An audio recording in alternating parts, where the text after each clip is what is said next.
Salut les amateurs de trail, ici Richard Turgeon et bienvenue au podcast Pas sorti du bois. Mesdames,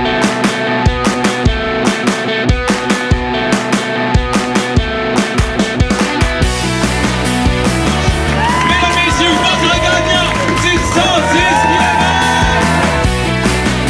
Si tu commences à te sentir bien en courant un ultramarathon, fais-toi-en pas, ça va passer. Grand champion du 125 km!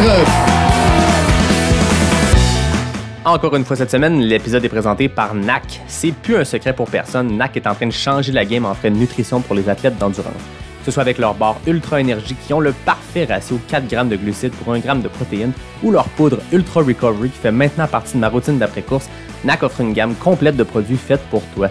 Si j'ai piqué ta curiosité que tu veux essayer leurs produits, NAC offre 15% de rabais à mes auditeurs. Va sur le nacbar.com, remplis ton panier, entre le code promo Pas sorti du bois et le tour est joué. PASSORTIDUBOIS en majuscule. Merci à William, Nico et toute la belle gang de NAC et bon épisode. Ouais, ben, on n'est pas sorti du bois, hein? Bonjour tout le monde, bienvenue à Pas sorti du bois, épisode 22. Aujourd'hui, je suis en compagnie de Richard Turgeon. Salut Richard. Hey, salut, ça va? Ça va et toi? Ouais, j'ai juste ouvert ma canette de bière. Là. Moi aussi, allons. D'habitude, je fais une intro, puis après ça, on genre de notre bière. Mais là, maintenant que tu amènes le sujet, qu'est-ce que tu bois aujourd'hui, Richard? Écoute, je bois une IPA qui vient de Tadoussac et qui s'appelle la Traverse. La Traverse. Ça vient d'un calendrier de l'Avent avec des bières de micro d'un peu partout. Puis, fait que j'ai des surprises à chaque fois parce que c'est des bières de petits volumes là, qu'on ne retrouve pas partout. Fait que c'est pas calendrier de l'Avent pour le Noël de l'an prochain, mais là, on a comme 365. j'ai pas assez bu avant Noël. Là. Ça aurait été un peu alcoolo de suivre ce calendrier-là avec tout le reste. Ben oui. Fait que je l'ai étiré un petit peu. Très cool. Moi, j'ai une West Coast IPA de Gatineau, de la microbrasserie, de la brasserie artisanale Gallicus de Gatineau. Fait que je suis allé local parce que tu es de Gatineau. Puis j'en profite pour remercier la gang de la boutique Cheers à Montréal qui m'ont fourni plein de bières pour mes épisodes.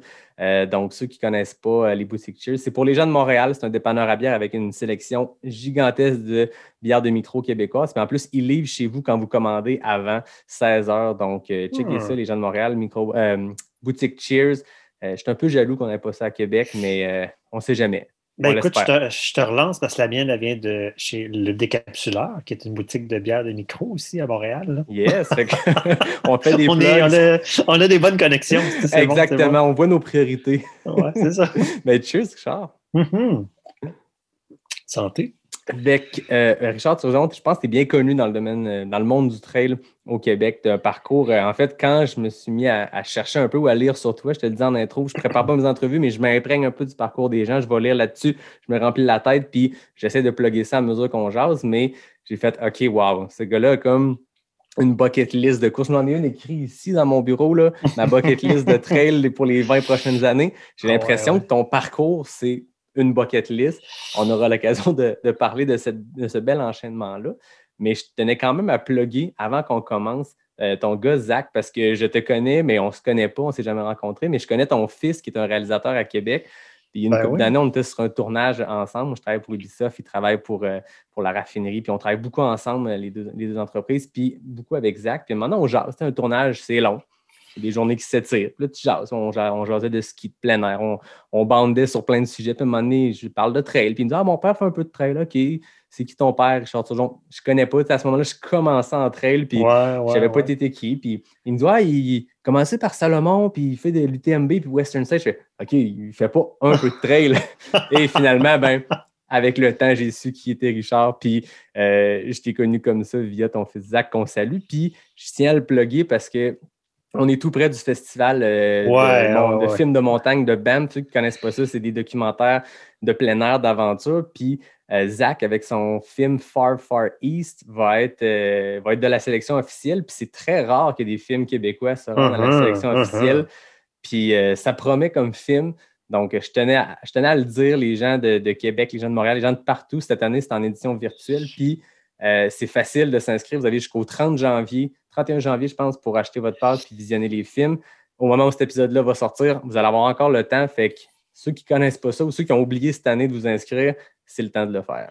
Ouais, moi, je suis un fan de Banff. En fait, Zachary aussi, depuis qu'il est assez jeune, on va chaque année voir les lauréats du festival. Puis pour lui, de participer à ça, c'était le top du top, tu sais. Puis en plus d'y participer, d'être sélectionné puis faire la tournée mondiale, ben c'est sûr que lui, il est bien heureux. Puis son film, il est vraiment excellent, là, je le dis de façon très objective, là, Ben oui. mais je sais pas si tu l'as vu, là, toi, Non, dans je l'ai pas l'ensemble. encore vu. Ok, Je l'ai vu qu'il était sur Vimeo avec un code. Mais si j'écris-tu à Zach pour avoir le code ou j'attends Band? Anyway, Ouais, je le c'est mettrai ça. à Zach. Non, je vais y aller de la C'est façon officielle. Je ne vais pas passer par les contacts, puis je vais le regarder ça. comme tout le monde. Je pense que c'est dès la semaine prochaine qu'on peut regarder ça. Ouais. Donc, Ouais, c'est ça, c'est du 20 au 30 janvier, en fait. Tu peux acheter ton billet là en ce moment, mais les films, tu as une dizaine de journées pour les visionner.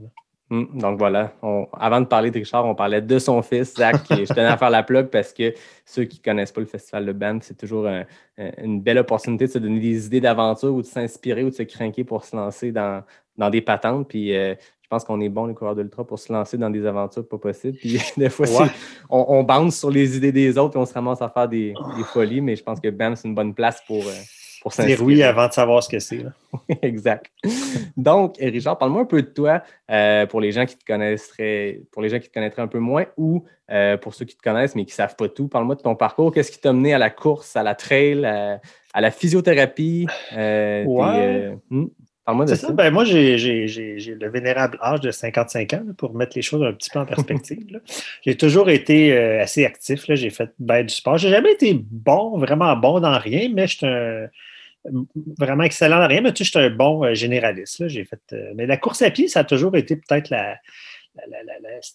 le sport de base que j'ai fait depuis longtemps. Là. Je me rappelle au secondaire, je participais au cross-country scolaire. Là, puis j'étais dans le club de course à pied de mon école.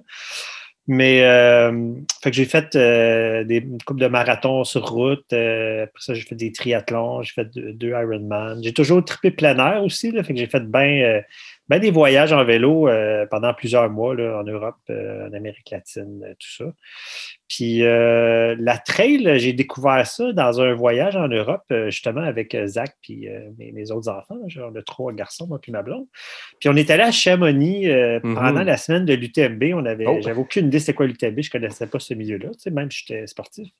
Puis là, on arrive à Chamonix, puis écoute, c'était folie furieuse là-bas. Là, l'UTMB, c'est la course mondiale là, en termes de grosseur, là, puis qui attire les regards, puis les articles, les films là-dessus, tout ça. Là, j'ai comme capoté. Tu sais, j'ai eu un coup de foot bien raide, puis je me suis dit, il faut que je fasse ça un jour. Fait que ça, c'était en 2011, je pense. OK, ça fait pas si longtemps. Non, ça fait pas si longtemps que ça, tu sais, même si je faisais de la course et toutes sortes d'affaires avant. Le milieu du trail, c'était un milieu que j'étais connu. J'ai lu Born to Run dans ces années-là, là, qui est comme la Bible, là, que je pense que tout le monde a lu. Puis là, j'ai commencé à courir, puis je me suis inscrit à Arikana avec mon chum Fred ici, qui a pogné la même piqûre que moi à peu près en même temps. Puis on a fait Arikana en 2000. Là, à peu près 2012-2013, de 65 km, puis on était claqués solides à la fin. Là, on avait de la misère à marcher le lendemain. Là, on faisait pitié. On a arrêté sa route en revenant vers l'Outaouais pour mettre de l'essence, puis on marchait comme des robots autour de l'auto. C'était ridicule. Puis de fil en aiguille, c'est ça. Là, j'ai fini par faire l'UTMB en 2016. Puis en 2017. Puis, comme tu disais tantôt, la bucket list est longue. Là, c'est des belles courses, il y en a plein. Puis, j'ai fait l'UTMB 2 fois, des fois, je me dis, faire 2 fois la même quand tu peux en faire une différente. Pourquoi pas? Mais c'était un peu un concours de circonstances, là, mais j'adore ce milieu-là, j'adore le monde du trail. Là. Je trouve que c'est très du vrai monde. Là, c'est pas chichi, on prend une bière après, on jase.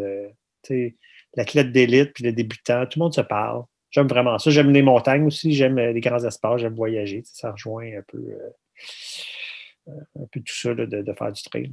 Ah oui, je pense que les gens qui font du trail, qui ont eu la piqûre, c'est pour l'ensemble de l'œuvre. C'est pas tant pour seulement la course, seulement la montagne. C'est la cohésion de tout ça, ou le mix de tout ça, c'est la communauté. Puis c'est ça que j'ai voulu un peu créer avec le balado, une espèce d'espace de communication, mais qui est exactement dans ce mode-là, c'est-à-dire qu'on prend une bière puis on jase. Mais je pense que c'est ça que les gens retiennent du trail, c'est ça qui fait que les gens restent aussi. C'est la communauté et la course. Effectivement, puis tu sais, il y a plusieurs courses que je suis allé, que quand tu finis, qu'est-ce qui te servent? Une bière. Ben voilà. C'est vraiment un élément rassembleur. Oui, puis ceux qui ont écouté l'épisode de la semaine passée avec Isabelle Morin, nutritionniste, on en a jasé. On a parlé de toute la discipline pré-course à l'entraînement pendant la course. Mais la nutrition post-course, c'est du gras et de la bière. Je pense on peut se le permettre après quelques centaines de kilomètres. On brûle quand même pas mal de calories. Là. Ben oui, tu parlais de justement ta liste de courses, puis je tiens à le dire d'entrée de jeu, puis je tiens à le mentionner. On n'est pas obligé de rentrer dans le détail des podiums, des temps que tu as fait, parce que tu es vraiment impressionnant comme coureur, mais juste la liste, gang, écoutez ça, vous allez capoter. Western States, UTMB 2 fois, la TDS, qui est une course de l'UTMB, le marathon du Mont-Blanc, GFK 50 Mile, qui était, je pense, c'est le plus vieux 50 miler aux États-Unis. Oui, effectivement. Le deuxième plus vieux ultramarathon, je pense, après Western States, ou même il est plus vieux que Western States, mais je pense que oui. C'est les deux plus vieilles courses de trail point. En fait, ça date de l'époque de JF Kennedy, qui était président des années 60. Là. Exact. Je pense que JFK, c'est le premier 50 miler, puis Western States, c'est le premier 100 miles. Mais bref, les deux sont sur ta liste. Même Sierzinal, j'en ai parlé avec Maud Mathis, qui est une référence, une course référence en Europe. Moab 240. Fait que, c'est vraiment une belle liste de courses. Je vais vouloir qu'on jase un peu de ça. De voyager pour courir, je pense que tu le fais beaucoup. Est-ce que c'est de quoi qui est important pour toi de dire je fixe une course, mais je joins ça à un voyage ou à une expérience? Ben, tout à fait. Là, j'aime ça voyager. Mais je dois te dire là, que, mettons, depuis une année ou deux, voyager d'un point de vue environnemental, c'est pas la meilleure affaire, prendre l'avion. Puis c'est dommage parce qu'avant, je n'étais pas conscient de tout ça, fait que c'était cool. À ce temps que j'en suis conscient, bon, là, ça donne que c'est la pandémie, puis on ne peut pas voyager, ça règle le problème, mais ça reste que ça, je pense que désormais, ça va faire partie un peu de mes critères quand je choisis d'aller faire une course à l'extérieur. Mais j'ai quand même une bonne excuse parce que ma petite sœur habite en Suisse. Fait que ça a fait en sorte que j'étais allé souvent voir ma sœur, il faut bien. Puis on a fait des voyages familiaux avec mes parents. Puis souvent, j'ai greffé ça avec des courses. C'est pour ça que j'ai fait Sierzinal, qui était à peu près à 45 minutes de chez ma sœur. Puis l'UTMB, Chamonix, c'était à moins d'1 heure. Fait que c'est comme une belle manière de voyager, faire un truc familial. Là. Mais, je sais pas si tu as lu sur Xavier Thévenard, mais c'est un gars qui a voyagé plein, puis désormais, lui-ci, là, il a mis ça en priorité. Puis il y a beaucoup de coureurs qui sont sensibles à cause de l'environnement. Là. Puis, je dis, c'est une réalité. Là. Oui.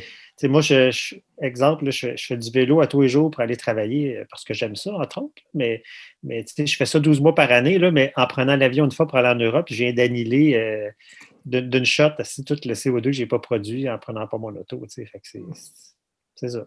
Exact. C'est un sujet qu'on a entendu beaucoup dans les derniers temps. Kylian s'est positionné là-dessus en disant je vais essayer de moins voyager. Kylian, c'est un gars qui a certaines années faisait 18 courses dans 18 pays différents. Il était sur tous les continents. Hein. Exact. Puis Xavier Thévenard, il y a quelques semaines, quand il a annoncé qu'il rejoignait l'équipe de On Running, il s'est aussi engagé à plus jamais prendre l'avion. Puis là, les gens disaient, mais ta revanche à Hard Rock, parce qu'il a fait Hard Rock, il a fait une 3e place derrière Kylian. Il y a eu la Hard Rock 2018 où il aurait gagné si c'était pas qu'il avait bu de l'eau quand il a croisé sa blonde quelque part sur le parcours. Il a été disqualifié à 20 minutes de l'arrivée. Ça, c'est un jour où je reçois Xavier, peut-être qu'on pourra jaser de ça, mais il avait 3 heures d'avance puis il a été disqualifié à 20 minutes, à 20 km de la fin. Bref, c'était prévu cette année, la grosse Hard Rock en 2020, maintenant 2021, de François Den, Xavier Thévenard, Kylian, tout le monde était là. Puis c'était l'histoire justement de Xavier, puis il a dit, non, moi, je prends plus l'avion, ça veut dire que je n'irai plus faire Hard Rock. Quand même, pour un gars de cette stature-là, de dire ça, il faut que tu aies des convictions assez solides. Oui, puis je pense que c'est un statement fort qui peut inspirer puis qui nous amène là en parler. Puis tout à fait. Les quelques centaines de personnes, milliers de personnes qui vont écouter le balado vont en entendre parler. Puis il y a ça qui se passe en ce moment, je pense, de réfléchir. Ça ne veut pas dire arrêtez de voyager, faites plus rien. Ça veut dire réfléchissons. Parce que c'était pour faire 2 voyages dans la même année, peut-être les joindre, puis il y a des coureurs, si on parle de trail à proprement dit, qui vont à Chamonix 2-3 fois dans l'année pour 2-3 courses. Mais si tu pars à chaque fois de Los Angeles ou de Boulder au Colorado, peu importe, pense-y que le nombre d'allers-retours, c'est beaucoup de CO2. Hein? Oui, tout à fait. Fait que revenons à la course. J'ai listé une belle liste d'épiceries de courses, mais comment ce build-up-là s'est fait? Tu dis que tu as commencé la course avec le 65 Arikana.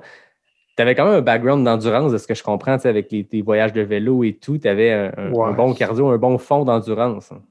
Ouais, faire des activités aller faire des longues randonnées dans les Adirondacks, j'ai fait ça souvent, des voyages à vélo. Là, fait que je suis pas un gars super vite, mais je suis quand même assez endurant. Fait que c'est sûr que pour les ultras, c'est bien pratique. Mais encore là, comme après avoir fait Arikana, je suis allé faire le GFK, qui est une course relativement plane. Il n'y a pas beaucoup de dénivelé, mais à chaque fois que j'ai fait plus long, ben, j'étais vraiment. Mon corps n'était pas adapté. À un moment donné, c'est une question d'adaptation. Ben oui.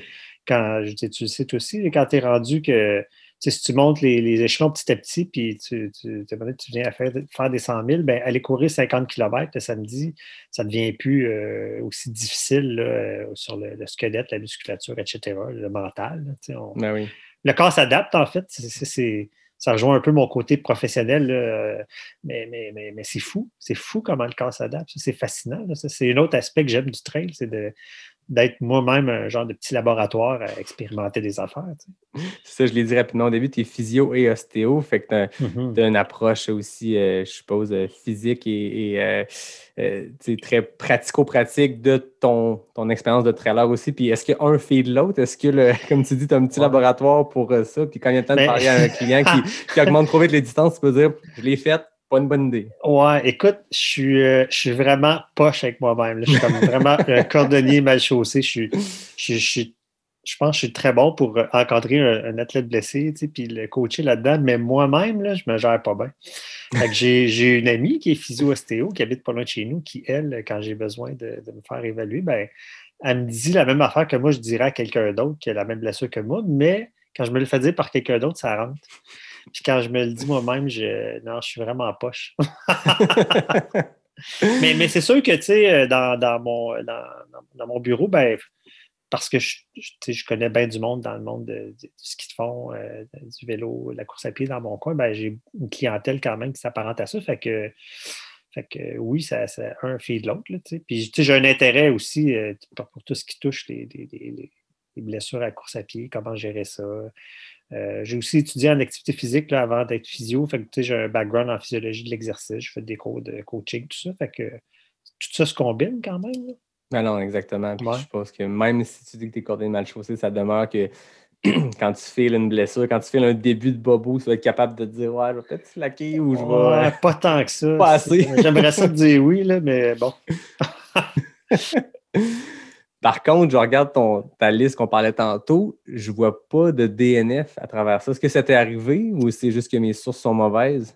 Non, ça m'est jamais arrivé. C'est rare quand même pour. En fait, c'est pas vrai, j'ai fait des backyards. Ah, OK, donc tout le monde est DNF. Sauf si tout le monde est DNF sauf si tu gagnes. J'ai fait des DNF. Mais en course standard, ça t'est jamais arrivé de devoir arrêter. C'est impressionnant quand même pour la longévité dans le sport que tu as aussi. Hein? Ouais, je pense que j'ai une bonne tête de cochon, comme ma blonde elle dirait, là, mais c'est pas parce que j'ai pas de DNF que j'ai pas rushé. Là, mais non. La TDS que j'ai faite, là, j'ai pas mal fini ses coudes. Là, mais, ouais, ta première TDS, c'était ta plus longue distance à ce moment-là? Ouais. Puis, à l'époque, elle était plus courte. Plus courte. Elle était plus facile que la nouvelle version. Ouais, la nouvelle version 120 km, je pense, à l'époque. Ouais. C'était 120 pour aujourd'hui. C'est pas tant plus long, mais il y a beaucoup plus de dénivelé. Mais le ratio de dénivelé, ça, il est rendu plus grand que l'UTMB. Le nombre de D+ par kilomètre est plus grand sur la TDS. Oui, parce que la dernière fois que je suis allé à Chamonix, j'ai rencontré du monde qui ont fait la nouvelle TDS, puis ça a l'air que c'était assez costaud. Puis il y avait eu beaucoup de DNF. Les cut-offs ils ont dû réévaluer leur affaire un peu. C'était plus dur que ce qu'ils pensaient. Là. Ben oui. Parle-moi de cette première TDS-là. Tu dis que tu l'as fini un peu. Cette année-là, j'avais fait. On était parti justement faire un voyage familial. Puis je pense que c'est l'année que j'avais fait la Ciazinale. Puis la TDS, c'était la plus longue du temps que je n'avais jamais faite. Puis ça part de Courmayeur. Puis assez rapidement, tu montes en altitude. Puis ça allait vraiment bien, mes affaires. Puis après ça, peut-être au kilomètre, mettons 50, là, tu descends assez bas. Puis, c'était début d'après-midi, tu arrives dans une petite ville en basse altitude, puis il faisait 30 degrés. Puis moi, la chaleur, je ne suis pas super bon à gérer ça. Fait que. Puis là, j'étais parti trop vite. Tu t'es dans le départ de course, là, c'est facile. L'ambiance est là, tout le monde est de bonne humeur, t'es craqué, t'es préparé, puis tu pars. Puis j'ai mal géré mon affaire. Fait que j'ai eu des troubles avec la chaleur. Puis après ça, on avait. C'était 1500-2000 mètres à peu près à monter sans arrêt. Là. Fait que là, j'ai une couple de fois, je me suis couché en dessous des arbres, récupéré pendant quelques minutes. Ouais, ça allait pas super bien. Puis je me rappelle qu'au kilomètre, là, mettons, je sais pas, 80-90, j'étais dans une station d'aide, puis j'étais vraiment claqué. Puis là, j'étais assis sur un banc en train de manger une soupe, puis ça ne me tentait pas tant de la manger, ça n'était pas appétissant. Puis là, au micro, les organisateurs du ravitaillement ils disent « S'il y a des gens qui veulent abandonner, le bus part pour Chamonix dans 5 minutes. » Puis là, je me suis dit « Asti, je pourrais m'en aller à Chamonix. » Non, j'ai pas fait tout ça pour prendre le boss, tu sais, fait que je retroussé les manches. Puis après ça, tu sais, il a fait plus frais pendant la nuit, puis ça s'est comme replacé, là, mais ça m'avait pris plus de temps que je pensais parce que je suis parti trop vite. Mais je suppose que c'est caractéristique des courses de l'UTMB de par la quantité de monde qu'il y a. Ça se peut-tu que, je veux dire, quand tu pars 300 en ligne de départ pour une course, rapidement, les places se prennent, puis il y a un point dans la course où plus personne ne dépasse, plus personne, tout le monde est comme dans sa track. Ouais. Là, tu pars 1000 personnes d'une shot. Y a-tu cet entraînement-là, cet effet de groupe-là qui t'a craqué? Tu dis 1000, je pense qu'on était 2000 au départ. Là. Ouais, c'est quand même gros. Là.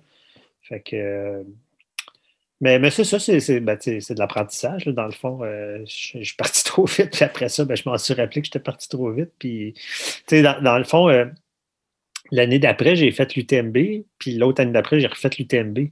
Puis à mon deuxième UTMB, là, je me remettais d'une blessure, puis je suis parti bien lentement parce qu'en fait, en tout cas, pour faire une histoire courte, j'ai eu une fracture de stress dans un genou. Puis le radiologiste, il m'avait appelé, il m'a dit « Richard, oublie ça, l'UTMB. » C'était genre 2-3 semaines avant. J'ai dit « non, je peux pas oublier ça. » Il dit « C'est tes fractures dans le genou, là, tu le feras pas. » Fait que là, j'avais dit, écoute, je trouvais que c'était en train de s'améliorer, mon affaire. Puis j'étais capable de monter des côtes sans trop de problèmes. C'était descendre qui faisait bien trop mal. Fait que j'avais dit au médecin, je dis, regarde, je vais y aller, là, je vais prendre le départ, puis je vais monter. Puis quand ça sera le temps de descendre, je vais utiliser mes pôles pour m'appuyer, puis je verrai. Puis j'avais demandé à un de mes chums qui était en médecine sportive, j'ai dit, tu es intelligent de faire ça? Là? Comme, tu sais, si je me fie à la douleur, puis ça ne marche pas, puis j'arrête, il dit, ça a du bon sens. T'sais. Fait que j'avais pris le départ, puis à l'UTMB, le premier 5-10 km, c'était assez plat. Puis après ça, il y a la première longue montée. Là. Fait que ça allait comme correct, mais quand ça a été le temps de descendre, là, je suis vraiment allé hyper lentement. Fait que on était 2200 coureurs, là, puis quand tu regardes mes statistiques dans mon rang, j'ai été 1800e au début. Là. J'étais vraiment loin en arrière. Puis là, après la première descente, que j'ai fait vraiment attention, j'ai utilisé mes épaules pour prendre la charge. Ça avait comme vraiment bien été. Puis là, j'ai commencé à y croire. Je disais, je vais peut-être être capable de le faire. Puis petit à petit, là, mon truc, ça s'est amélioré. Puis là, mon rang, il a remonté. Puis j'ai fait mieux qu'à mon premier UTMB.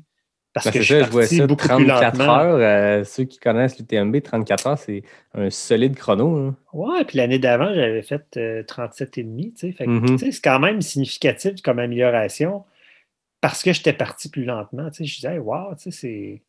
Il y a de quoi apprendre de ça. C'est long, 100 000. Là, c'est pas, ça se gagne pas. 100 000, ça se gagne pas dans les premiers 20 km. Là. Ça peut se perdre, là, par exemple. On parlait pas. Excuse-moi. Gagner ou perdre. Là, je parle pas pour moi, là, mais il reste que une des affaires, c'est de gérer ton énergie. T'sais.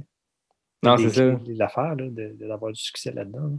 Oui, puis l'UTMB est un bon lab pour ça aussi. Quand tu regardes, ça, chaque année, c'est le fun de l'UTMB de le suivre aussi pour les performances élites. Puis de le suivre, c'est quasiment la seule course que tu peux suivre comme un Tour de France parce qu'il y a des caméras partout. Il y a des caméras un peu partout, effectivement. Combien de fois on voit les meilleurs coureurs du monde partir comme des fusées. On a vu Jim Wamsley exploser, puis Zach Miller exploser année après année parce que les gars partent dans le piston pendant ce temps-là. Xavier Thévenard qui avait gagné l'année où tu avais Jim puis tout le monde avait lâché. Tout le monde avait explosé. Il s'est maintenu dans le top 20 tout le long. Puis à la fin, il a continué à sa vitesse. Puis il a pris de l'avance sur tout le monde. Puis il a gagné avec un des meilleurs temps qu'il a jamais eu. Puis je trouve que c'est un bel apprentissage. Puis c'est le fun de regarder des courses comme ça. Puis pas qu'on se compare dans les chronos et dans les splits, mais juste dans l'apprentissage de se dire, lui, il a géré sa course plus intelligemment que les autres.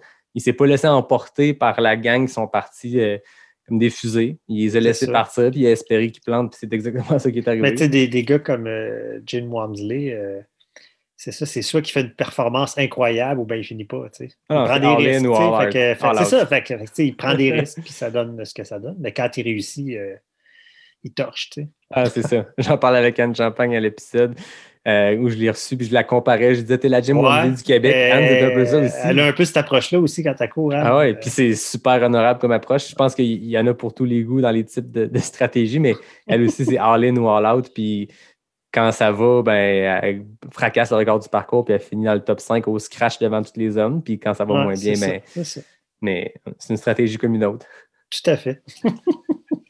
Et qu'après ça, après avoir fait TDS, 2 UTMB, là, tu t'es lancé dans, comment ils disent, le 200 miles is the new 100 miles. Exactement, ça. On entend ça de plus en plus, hein? Ouais. Ben, en fait, cette citation-là, je ne sais pas si ça vient de Candice, là, qui organise les 200 000 dans l'Ouest, là, mais ouais, ça ressort souvent.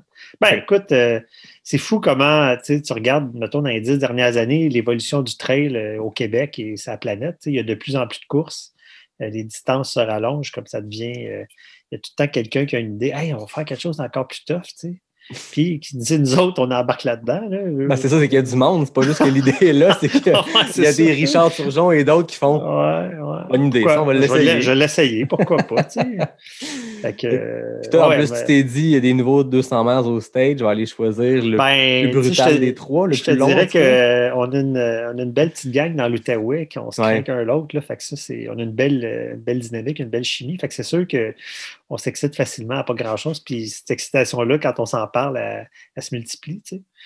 Fait que quand on est allé à Moab, on était 4 chums d'ici, tu sais. Fait qu'on s'est préparés ensemble, puis on a fait le voyage ensemble. C'était super. Tu sais, écoute, je te recommande fortement d'aller courir là-bas, là, soit faire le Moab 240. Il y a d'autres courses là, dans ce type de terrain-là, mais c'est exceptionnel. Moi, je ne connaissais pas ce parti-là de l'Ouest avant d'y aller, là, mais je retournerai là demain matin. Tu sais. C'est pas le coin le plus touristique, je pense, où les gens ont tendance à aller, mais quand tu m'as regardé les courses de trail, tu sais, l'Utah, ce coin-là, tu sais, tout le nord-ouest, même jusqu'en Utah, au Nevada, tu as vraiment des courses, je pense, qui permettent de voyager. Puis je pense que tu peux me le dire, tu en as fait beaucoup de courses avec ça, des fois de s'inscrire à une course, de se mettre un dossard, de permettre de découvrir des endroits qu'on ne serait jamais allé. Tu serais-tu allé à Moab sans cette course-là?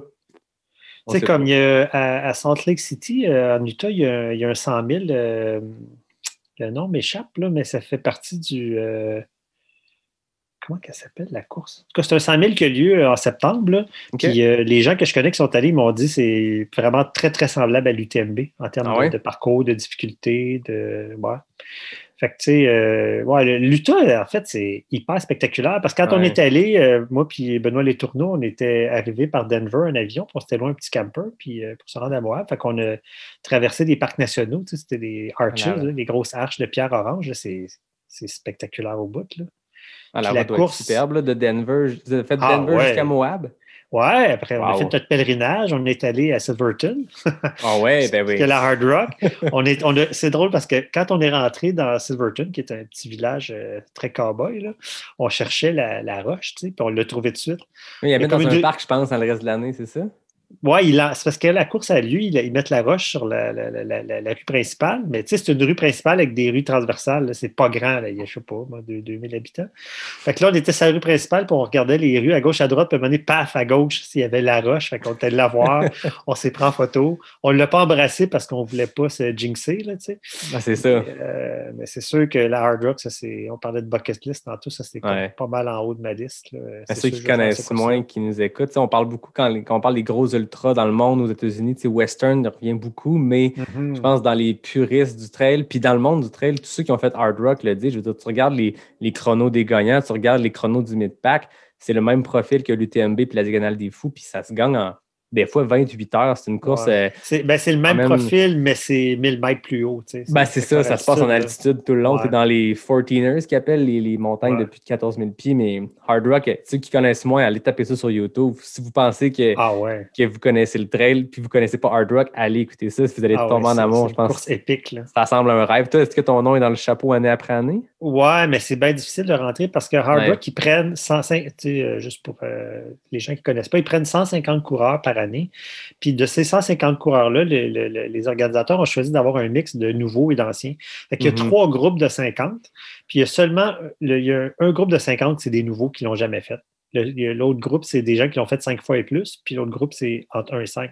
Fait que le groupe qui ne l'ont jamais fait, évidemment, il y a genre 1500, 2000 personnes qui appliquent, puis il y a juste 50 places. Fait que moi, j'ai appliqué 3 fois. Puis là, l'autre affaire, c'est que ça a été annulé cette année à cause du COVID, puis l'année précédente, ça a été annulé à cause de la neige. Ah oui. Alors, 2 années qui n'ont pas lieu, fait que ça ralentit le processus, parce que rentrer là, ça peut prendre 6, 7, 8, 9 ans. Là. C'est encore plus dur que rentrer à Western States. Non, c'est ça. Puis ça semble être une course exceptionnelle parce que tu es vraiment profond. Tu sais, c'est le sud du Colorado. C'est des villes minières. Tu parlais de Silverton, mais tu sais, Telluride, puis les quelques checkpoints, il y a comme 4 villes, puis le reste du temps, tu es dans le bois, dans les montagnes. Puis ces villes-là, c'est des anciennes villes minières de quelques centaines, quelques milliers d'habitants. Puis je pense qu'il y a un côté très backcountry à la Hard Rock, même si elle est prestigieuse, même si elle est connue. Ils ont réussi à conserver ce que des courses peut-être comme Leadville ou Western ont peut-être un peu perdu. Western le garde encore, l'espèce de côté backcountry, je pense. Tu pourras m'en parler, tu étais sur place. Mais tu sais, Leadville, à un moment donné, ont été rachetés par une grosse compagnie américaine. C'est devenu beaucoup plus commercialisé. Là. Ils ont des courses à toi fin de semaine. Tu as des volets, vélos de montagne, tu as différentes distances, tu as un paquet de Hard Rock sont comme demeurés ce qu'ils sont. Fidèles on est 150 coureurs. Personne là-dedans gagne sa vie avec Hard Rock. C'est tous des gens qui organisent ça une fois par année ou une fois par 3 ans, comme dans ce cas-ci. Mais quand ça a lieu, ben, c'est comme la mecque du trail qui est là. Puis je pense même que c'est connu que quand tu vas faire du bénévolat, tu sais, année après année, les coureurs qui veulent y aller, ceux qui sont pas loin, ils vont faire le crew, ils vont faire du bénévolat là-bas. Oui, parce qu'une des manières d'accélérer le processus d'être sélectionné, c'est que si tu y vas comme bénévole officiellement, c'est comme une année, tu as un billet de plus dans le chapeau quand ils font la pige. Mais les aid stations sont remplis de bénévoles qui sont là depuis 10 ans, 15 ans, puis tout le monde y retourne. Il y a vraiment une culture autour de cette course-là. Là. Ils disent que c'est plus difficile réussir à être dans les équipes de bénévolat au ravito que faire la course parce qu'il y a des listes d'attente pour être bénévole aussi. Il y a un film de Salomon là, qui dure une dizaine de minutes sur cette course-là, puis il parle d'une station d'aide en particulier qui est en altitude, puis le gars, il a les yeux pleins d'eau quand il parle de ça. Il dit, moi, je l'ai fait 10 fois, puis il dit, ça fait 10 ans que je suis bénévole, puis il dit, le Hard Rock, c'est ma vie. Il y en a qui prennent ça à cœur au bout. Là. Je pense que c'est le gars qui donne des shots de tequila. C'est ça. Tous les coureurs qui passent, c'est la partie, je pense, la plus en altitude. Kylian, il l'a pris, là, son petit shot d'un drink là, qui est super fort. Là. Ça fait partie de la culture de cette course-là. Là. Fait que si on revient un peu en arrière, petit pèlerinage trail, c'était comme incontournable de passer, faire un détour par Silverton pour aller jusqu'à Moab. Ben, c'était sa route. C'était sa route directe. Ouais, ben en fait, on avait choisi, on voulait s'acclimater en altitude, fait que on avait prévu une coupe de places où on pouvait monter en voiture jusqu'à 2500-3000 mètres puis passer la nuit. Là. Fait que Silverton, c'était sur notre chemin. Là. Ça valait la peine. Ah oui. Moab, est-ce que c'est pas mal en altitude? Ben non, c'est pas que Moab est en altitude, mais c'est un parcours qui est pour 240 000, il y a 10 000 mètres de dénivelé, ce qui n'est pas tant que ça là, en termes de concentration. Fait que c'est relativement plat dans le désert, dans des canyons, mais il y a 2 chaînes de montagnes à traverser. Puis la deuxième chaîne, il y a un passage à 3 000 mètres. Okay. Qui finalement a été modifié parce qu'il y avait trop de neige. On a passé un petit peu plus bas, là, mais on avait choisi de faire ça pour le trip aussi, là, mais pour s'acclimater un peu. Là. L'acclimatation à l'altitude, en fait, c'est un autre domaine. Là. C'est sûr que l'idéal, ça serait d'aller passer un mois là-bas avant, là, si tu veux, mais bon, on ne vit pas là-bas, fait que c'est un peu compliqué. Là. Non, mais je pense que c'est quelque chose qu'il ne faut pas négliger aussi comme coureur. Même si on est des coureurs ici, on parle des coureurs de haut niveau et tout, quand tu t'en vas faire un Leadville ou un Hard Rock, il y a cet aspect-là qui peut complètement changer ton expérience de course parce que, comme tu dis, il y a plein de théories où il y a des gens qui s'acclimatent plus longtemps, mais il paraît que c'est aussi très bon d'arriver la veille puis pas t'acclimater du tout. Mais l'entre-deux, il n'est pas idéal. Arriver une semaine avant, maintenant, c'est pas idéal. Mais ça demeure que quand c'est des courses comme ça en haute altitude, c'est pas à négliger parce que il y a la nutrition, il y a l'entraînement, mais ces courses-là, on n'a pas ça au Québec, ce facteur-là, ce volet-là qu'il faut réfléchir, de se dire... Oui, tout à fait. Puis, c'est sûr. Puis, il y a des gens qui s'acclimatent plus facilement que d'autres aussi, mais il y en a qui l'ont plus facile que d'autres. Puis ça fait partie de la vie. Là. Non, c'est ça. Fait que Moab, comment ça s'est passé, ce premier? Toi, jusque-là, tu avais fait des 100 miles, là, tu t'en vas dans un 240 mètres. Ouais, c'est quand même long, hein? Ouais. Là, la grosse affaire, c'est que là, il faut que tu gères le sommeil. Ce que tu as plus ou moins à faire sur un 100 mètres. Là, un peu, mais pas tant. Mais là, tu cours pendant 3 jours, tu sais. Fait que c'est sûr, tu ne peux pas passer ça sans dormir, à part ce que ça s'appelle le Courtney Dauwalter, là, qui, elle avait dormi, je pense, 3 minutes l'année d'avant pour le gagner. Là. Ouais. Ridiculement pas beaucoup. On se rappelle aussi que suite à ça, il y a eu des excellentes discussions sur ses hallucinations aussi. Ouais. Elle a fait déjà son top 5 ses meilleures hallucinations. C'était assez rigolo à lire. Là. Mais écoute, c'est sûr que c'est une autre approche là, parce que tu cours vraiment longtemps. Il faut que tu gères ton sommeil. Mais ça a vraiment bien été, en fait, pour toute la gang de chums avec qui j'étais là-bas. On a tous eu une super course. Là. Mais c'est un parcours d'une beauté exceptionnelle. Là. Tu sais, oui, l'UTMB aussi, c'est exceptionnel. J'ai été chanceux. Là. J'ai fait vraiment des belles courses dans ma vie à date. Mais Moab, c'est des parcours qu'on n'est pas habitué du tout. Là. C'est très, très sec, c'est très, très rocheux. Une des choses là-bas que tu ne retrouves pas ailleurs, c'est les écarts de température parce qu'il peut faire 30 le jour puis moins 10 la nuit. Là. Ce qui était, en montagne, on a couru dans la neige, il faisait moins 10 certainement. Puis le jour, ça a été une année pas si pire. Là. Il n'a pas fait une grosse canicule, mais il a fait 25-30 degrés. Là. Fait que faut que tu gères ton habillement avec tout ça, puis ta nutrition. Puis, c'est beaucoup de matériel à gérer quand tu sais que tu vas avoir cet écart-là. Là. Moi, j'avais pas d'équipe de sport cette fois-là. Fait que j'avais droit à des drop bags. Ouais. J'avais emprunté bien du matériel à gauche et à droite parce que dans chaque drop bag, ça me prenait un sleeping, une petite doudoune. J'avais bien du stock, là, mais ça se fait là. Une bonne logistique, je pense, quand tu tombes. On le sait, même ceux qui font des 50K. Je me rappelle mon premier 50K, je préparais le drop bag que j'avais, puis tu pars en voyage, tu essaies de ne pas oublier, mais plus tu augmentes les distances, les gens qui font du 100K, du 160K, c'est beaucoup de logistique. Ça fait partie, je pense, de la game, mais là, rendu à 240 miles, l'aspect logistique, il n'est plus juste secondaire, il est central. Tu sais, une des affaires que j'aime de la course, c'est que je trouve que c'est un sport assez minimaliste. T'as tes running, puis t'as toi. Tu sais, ça, c'est comme la base, mais souvent, avant mes courses, je prends une photo du matériel que j'ai besoin pour ma course, puis là, j'ai 3-4 paires de souliers, 2 lampes frontales avec des batteries de rechange, du linge de rechange, des paires de bas, la crème anti-friction. Tu sais, nomme-les, là. C'est plus un sport minimaliste tant que ça, là, tu sais. Non, c'est ça. Le minimaliste au quotidien, peut-être, dans les entraînements, mais quand tu arrives dans ces mais tu sais, le côté qu'on s'auto-transporte, on est nous autres mêmes, il y a pas... Tu ne te caches pas derrière une paire de skis ou un vélo. Je ne dis pas que tu te caches quand tu fais du vélo, mais tu sais, ça reste que c'est juste toi, là. Ah, c'est toi contre la nature. C'est ton corps, c'est toi contre la nature. Tu grimpes les roches, tu passes par-dessus des bio, c'est ton corps. C'est quand même cool, ce côté-là. Mais c'est vrai que plus tu embarques là-dedans, plus tu as de bébelles et de cossins. Là, on a tous une montre GPS, on a tous. C'est ça. Là.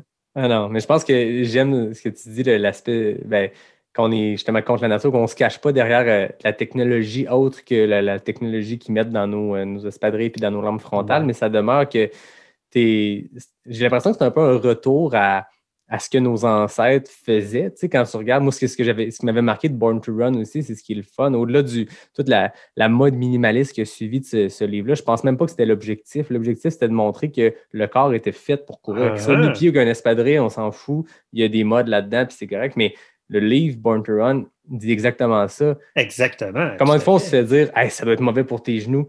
Oui, c'est sûr que si demain matin, tu n'as jamais couru, tu te lances dans un 50K, ça se peut que ça aille mal.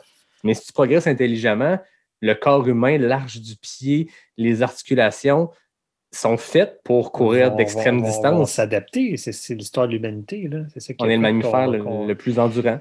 Oui, exactement. Comme tu as absolument raison. Le livre Born to Run, le titre le dit. Puis dans ce livre-là, tu as des opinions d'un paquet de différents spécialistes, là, dont Daniel Lieberman, là, qui est un spécialiste de l'évolution humaine. Mais c'est ça, nos ancêtres, il n'y avait pas d'auto puis d'avion, ils se déplaçaient à pied. Non, puis j'aimais la portion quand il disait qu'il y a encore des tribus en Afrique qui chassent comme nos ancêtres chassaient, c'est-à-dire, oui, des pièges, oui, tout ça, mais dans le désert, dans les grands espaces, c'est plutôt de se cacher pour justement pogner ta gazelle ou peu importe. Puis il expliquait qu'on est le mammifère le plus endurant. Donc, ce que les tribus font encore, c'est courir après une antilope, mais à une distance que tu sais que sur un sprint, elle va te clencher. Mais si tu cours après pendant 30 km, ils finissent par s'affaisser puis mourir de fatigue. Et là, après ça, après 30 kilos, je veux dire, quand tu es entraîné pour ça, c'est pas tant que ça. Pogne l'antilope, ramène ça au village, puis c'était fini. Puis il explique que les méthodes de chasse étaient basées sur cette endurance-là à courir à un rythme modéré, mais très, très, très, très, très longtemps. Écoute, il y a un gars dans l'Outaouais ici qui organise des. Il y a une terre avec une ferme, puis il organise des courses sur son terrain. Puis maintenant, il avait dit Hey Mike, on devrait faire une course là, on essaie d'attraper un chevreuil sur ton terrain. Puis, dans ce principe-là, puis là, Mike était comme assez dubitatif. Mais la clé de l'affaire, c'est que dans le désert, il faut que tu gardes le contact visuel avec ta proie parce que. Un coup que tu le perds, ton chevreuil, là, t'es fourré. Là. Si tu le vois pas, tu sais pas dans quelle direction aller. C'est clair. On l'a jamais fait, mais c'est vrai que c'est un fantasme assez intéressant. Là. On pourrait commencer avec une poule, déjà. Non, oui. Mais il n'y a pas le festival du cochon de Sainte-Perpétue qui a la. Ouais, faut que tu pognes le cochon gluant, là, puis tu le mettes dans le baril, dans le milieu. Là. Écoute, pogne 100 ultramarathoniens, puis mets un chevreuil dans un enclos de 20 acres, puis tu vas avoir du fun, là. Filme ça, puis mets ça à TVA, puis on va en vendre de la pub. Là. Ils vont rigoler. Non, c'est clair. Mais tu sais, je pense que dans l'ultra, il y a ce retour à cette source-là, mais il y a aussi le retour à la base. Tu sais, quand on parle d'une course, puis j'en parlais avec Isabelle Morin, l'aspect nutrition, on revient à la base. Tu sais, dans la vie, là, on l'a facile. Hein? Tu as soif, tu trouves le robinet. Tu as faim, tu as le garde-manger qui est plein. Ben non, tu t'en vas au dépanneur à côté. Là, dans des longs ultras, oui, il y a des ravitaux, il y a tout ça. Puis c'est encore plus vrai, je pense, pour les FKT unsupported, mais tu reviens vraiment à ta base. Tu sais, combien de fois en course, tu te dis « Ah là, il faut que je mange. Ah là, il faut que je boive. Je vais mettre il y a des gens qui courent avec leur montre, qui se mettent des alarmes. » Sonnerie, là. Ouais. Je veux dire, on est vraiment de retour à l'essence même, c'est-à-dire se déplacer, se nourrir, puis boire, tu sais, s'hydrater. C'est ça. Puis, tu sais, dans un long ultra, là, comme tu parlais de moi, ben rajoute dormir. T'sais, c'est comme l'autre nouvel aspect qu'il faut que tu gères parce qu'on a tous besoin de dormir. T'sais. Non, c'est ça. Ultimement, là. Ouais, puis tu sais, je veux pas. Tu le décris vraiment en détail, Moab, puis je veux pas. Je pense qu'il y a d'autres histoires que j'ai envie d'aller explorer avec toi.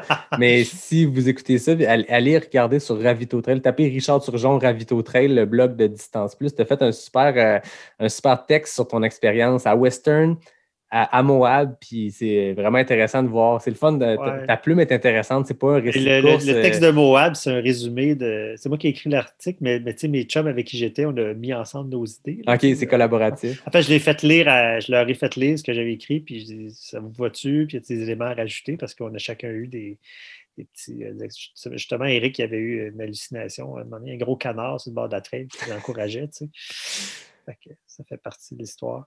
Ça fait partie du charme des ultras, ça, je pense, sur des longs ultras comme ça. Est-ce que tu as l'ambition? Parce qu'après, tu as fait le Tour des Géants, qui est un peu dans cette lignée-là de longs ultras. Puis Martine parlait de toi, en fait. En fait, Martine, on s'est connus au Tour des Géants. Exact, la petite délégation de Québécois cette année-là. Puis Maxime Simard aussi qui était là-dedans, la gang de Québécois qui sont allés affronter le Tour. Puis toi, tu l'as fait dans un temps qui te permet de faire le Tour des Glaciers. Ceux qui connaissent moins le Tour des Géants, c'est 330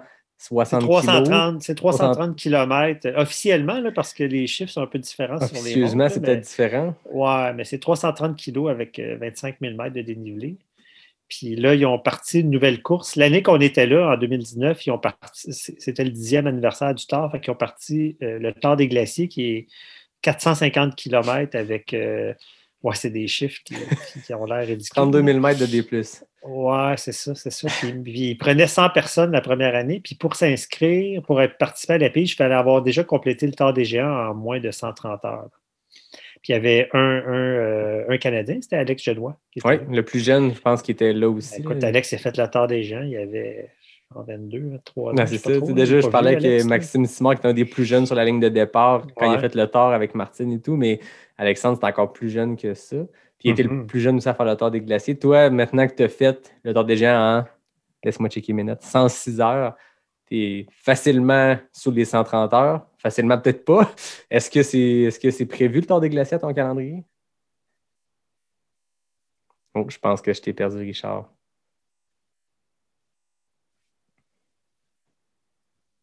Seconde. Oh, you're back. C'est revenu? Oui. Je ne sais pas où ça a coupé de ton côté. Je ne sais pas, à un moment donné, ça a duré 5 secondes. Là. Je peux reprendre ma question. Peut-être reprendre ta question sur le Tour des Glaciers. Donc là, le Tour des Géants, tu l'as fait en 106 heures, donc tu es sous les 130 heures dont tu parlais. Est-ce que maintenant le Tour des Glaciers est dans ta bucket list?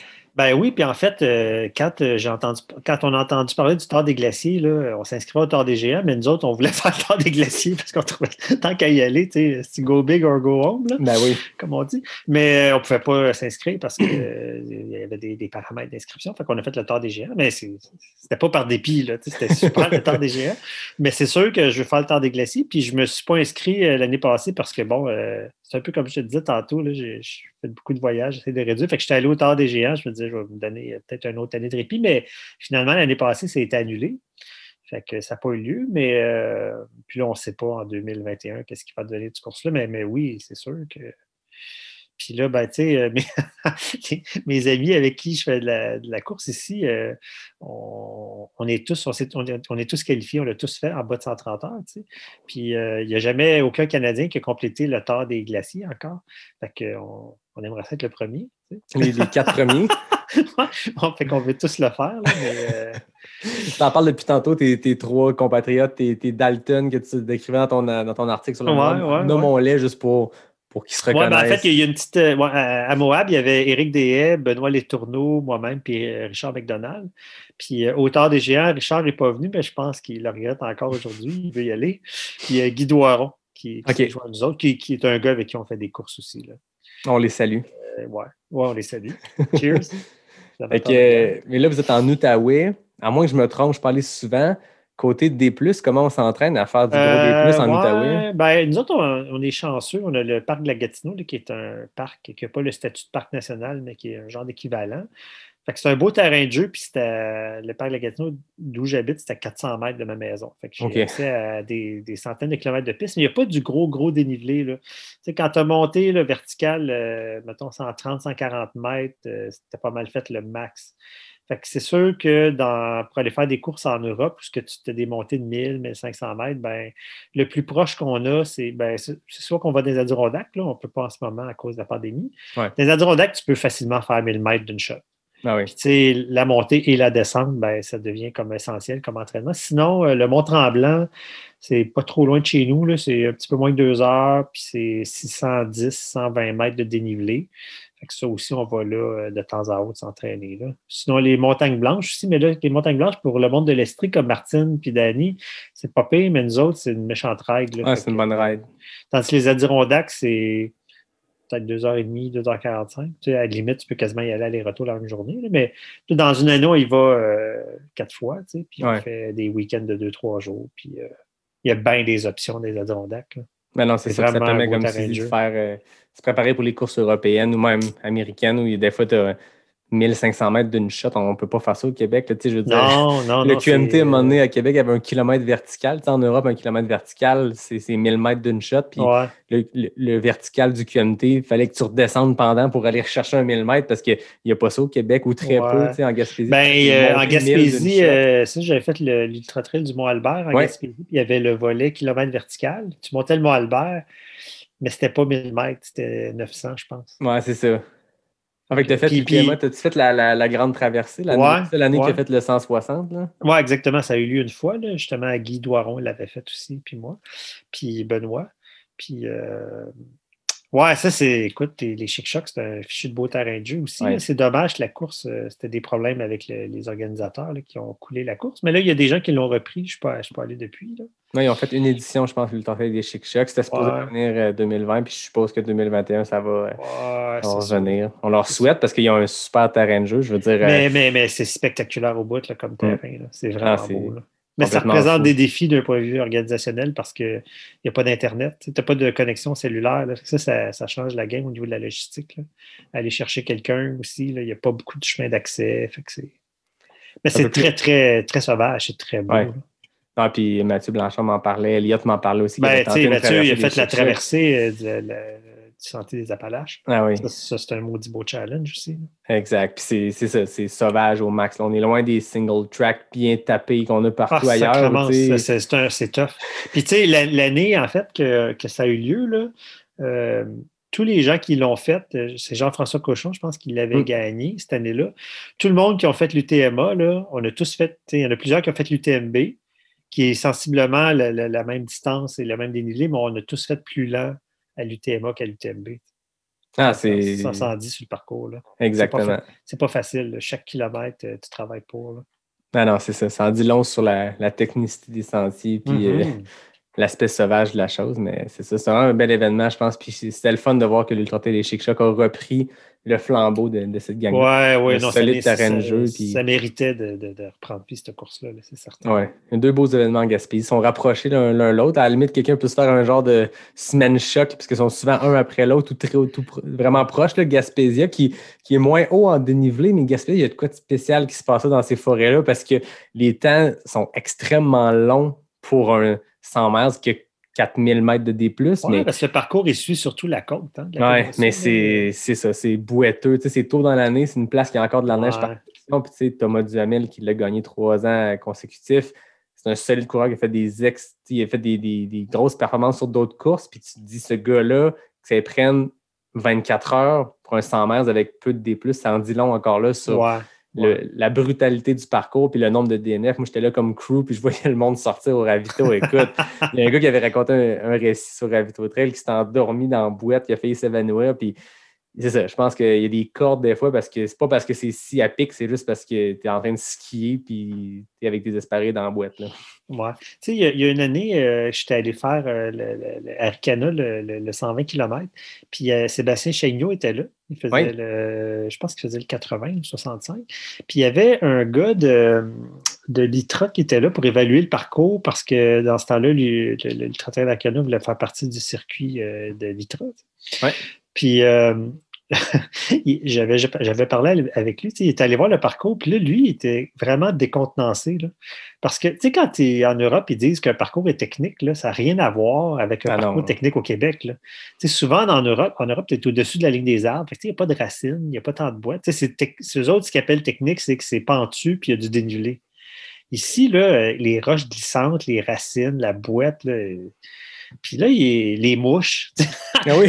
Il n'y a pas de maringouin ici dans les Alpes. Hey, chez nous, là, tu fais une course là, au mois de juin, là, tu te fais bouffer. Là, ça fait partie il faut que tu calcules. Je me rappelle avoir parlé avec ce gars-là qui disait... Puis, tu sais, l'accessibilité aussi, là, en Europe, là, il y a quelqu'un qui se casse la cheville, là, il envoie un hélico, tu sais, ils ont plein d'hélicos qui font ça tous les jours. Tu peux pas faire ça au Québec parce que, il n'y a pas d'hélicos qui font des rescues tant que ça. Il y a des arbres, là, il n'y a pas de place pour se poser. Là, non, Aricana, c'est profond. Là. Tu pars d'un point qui est déjà profond avec des marques, tu finis au Mont-Grand-Fond, mais entre les deux, t'es deep, là, solide. C'est pas super accessible, là, cette affaire-là. Là, au niveau des communications, puis après ça, envoyer quelqu'un avec un 4 roues dans une trail, le single track, ça marche pas. Tu souhaites que quelqu'un se casse pas la gueule trop. Là. Ah non, c'est ça, la technicité des sentiers ici. Je pense que c'est ce qui fait aussi que les Québécois qui s'en vont faire des courses ailleurs, il y a des facteurs qu'on ne contrôle pas ici, comme tu disais tantôt, des plus de 1500 mètres d'une shot, mais ça reste que c'est notre terrain de jeu. Moi, je m'entraîne dans les trails du Lac-Beauport, de la clinique du coureur. Ouais. Dans les 30 et les 50 kilos les plus techniques qu'il y a, point final probablement. Puis quand c'est ton quotidien, tu es en train dans de la racine comme ça, puis de rouler à 7 du kilo quand c'est plat, juste parce que c'est trop plein de racines. Tu peux juste pas aller plus vite. T'sais. Mais quand tu arrives dans une trail un peu plus... moi, je suis allé faire des ultras au Nevada, puis en Arizona, je veux dire, c'est pas technique. Là, même quand une section, il y a beaucoup de roches. Non, je vis au Québec, ça va, les roches. Exactement, relativement, là, c'est pas... c'est ça, là. Ouais, quand tu fais Mistachibo, tu as fait le QMT, je pense. Je l'ai fait 2 ans, le Mistachibo, là, sérieux. Je parlais avec Maxime Leboeuf qui l'a gagné, celle-là. Maxime, c'est un ami à moi qui habite dans mon coin. Là. Moi, je serais curieux d'être un oiseau, Max, puis de te suivre pendant que tu as passé à travers Mistachibo. Comment tu as fait? C'est incroyable. À la vitesse qu'il a fait, je me rappelle pas. Juste grimper par-dessus des boulders. Ah non, j'ai regardé son temps comparé au mien. C'est sûr qu'il le fait plus vite que moi, là, mais je ne sais pas comment il a fait. Non, sérieux, parce que c'est là qu'il a sommé Mathieu, parce que QMT, ça avait été une grosse année. Tu avais lui, Jeff Cochon puis Mathieu qui étaient les favoris. Puis il paraît que c'est là que Maxime les a passés. Là. Il a roulé à une vitesse pas possible dans Mistachibo. Puis je veux dire, Mistachibo, ceux qui connaissent. C'est n'importe qui a passé là, c'est incourable. Là. Non, puis même marchable, c'est pas une vitesse de hike normale. Non, c'est de l'escalade par-dessus là-dedans. Ouais. C'est comme intéressant, là, mais c'est pas rapide. C'est un microclimat assez fucké. Tu es sur le bord de la rivière, puis tu l'as fait la même année que moi, j'étais sur le 50, mais on passe par la même place. Ouais. C'est étouffant. Tu es sur le bord de l'eau, c'était humide, tu es en dessous des nuages, puis Ah non, il y avait quelque chose de spécial cette année-là. Ah ouais, puis... quand je suis arrivé au ravito, là, vers la fin de cette section-là, je me suis assis sur un cooler, là, puis j'étais là, tabarnak, récupère Rich, là, parce que tu ne passeras pas à travers la journée, tu sais. Après ça se place un peu, là, tu sais, après ce ravito-là, ben, faut se rendre. Non, c'est ça, c'est assez brutal. Mais c'est un bon terrain de jeu, puis ça fait qu'un gars comme Jeff Cochon arrive à La Réunion, qui est une des trails les plus difficiles au monde, puis il performe extrêmement bien parce que là où il s'entraîne, tu sais, Jim Wamsley, quand il est arrivé à la Diagonale des Fous, il n'a pas eu un méchant mur parce qu'il s'entraîne dans des switchbacks en terre battue à Flagstaff. Jim Wamsley, il fly, mais il gagne la Western State avec des temps records, mais la Western State, c'est pas de la terre battue. Ouais, c'est vraiment facile comme parcours. Non, c'est ça. Toi, tu l'as fait, la Western. Comment tu as trouvé ça, l'expérience? T'as-tu un gros bucket list? Là? Ça demeure que la Western, c'est probablement le trail le plus connu au monde. Ouais, c'est comme la mère des autres trails. Là. Fait que, puis moi, j'ai été chanceux, je suis rentré avec 2 tickets. J'ai appliqué 2 fois, puis je suis rentré. Là, fait que c'était cool. Là. Ben, c'est une course qui est le fun parce que il y a toute une histoire derrière. Puis il reste quand même que tu as beaucoup de coureurs élites. Puis tu rencontres là-bas des légendes de la trail. Là. J'ai rencontré le premier qui l'a couru, la Western State. J'ai rencontré une madame, elle avait fait 10 fois le Silver Buckle, une madame norvégienne qui est aux États-Unis. Ah, c'est fou, hein? Anne Trayson qui l'a gagné 14 fois. C'est tout ce monde-là, tes côtois, sont là. C'est une petite communauté, je pense, très proche. Encore là, Anne Trayson, elle l'a gagné plusieurs fois. Puis à un moment donné, je l'entendais dans un podcast, puis à un moment donné, il fallait qu'elle se relocalise, elle voulait s'acheter une maison, puis elle se l'a acheté comme à 2 pas du stade où tu finis la course. Elle est sur le parcours, là. Parce que quand tu arrives à Auburn, la ville où c'est fini, là, quand tu fais c'est une course qui est d'un point A à point B, puis quand tu arrives à Auburn, tu sors d'une trail, puis tu arrives sur une rue asphaltée, puis là, il reste peut-être 2-3 km avant que tu rentres dans le stade, puis tu fais le tour de piste. Puis elle habite sur cette rue-là. Puis sur cette rue-là, la semaine avant la course, ils peinturent des traces de pas en rouge, là, puis c'est écrit dedans WS100. Puis il y avait une journée, il y avait une activité qu'on peut aller participer puis peinturer les pieds. Puis la rencontre, c'était chez eux, tu sais, puis sur le parcours. Là. Ah, c'est fou, hein? Ouais.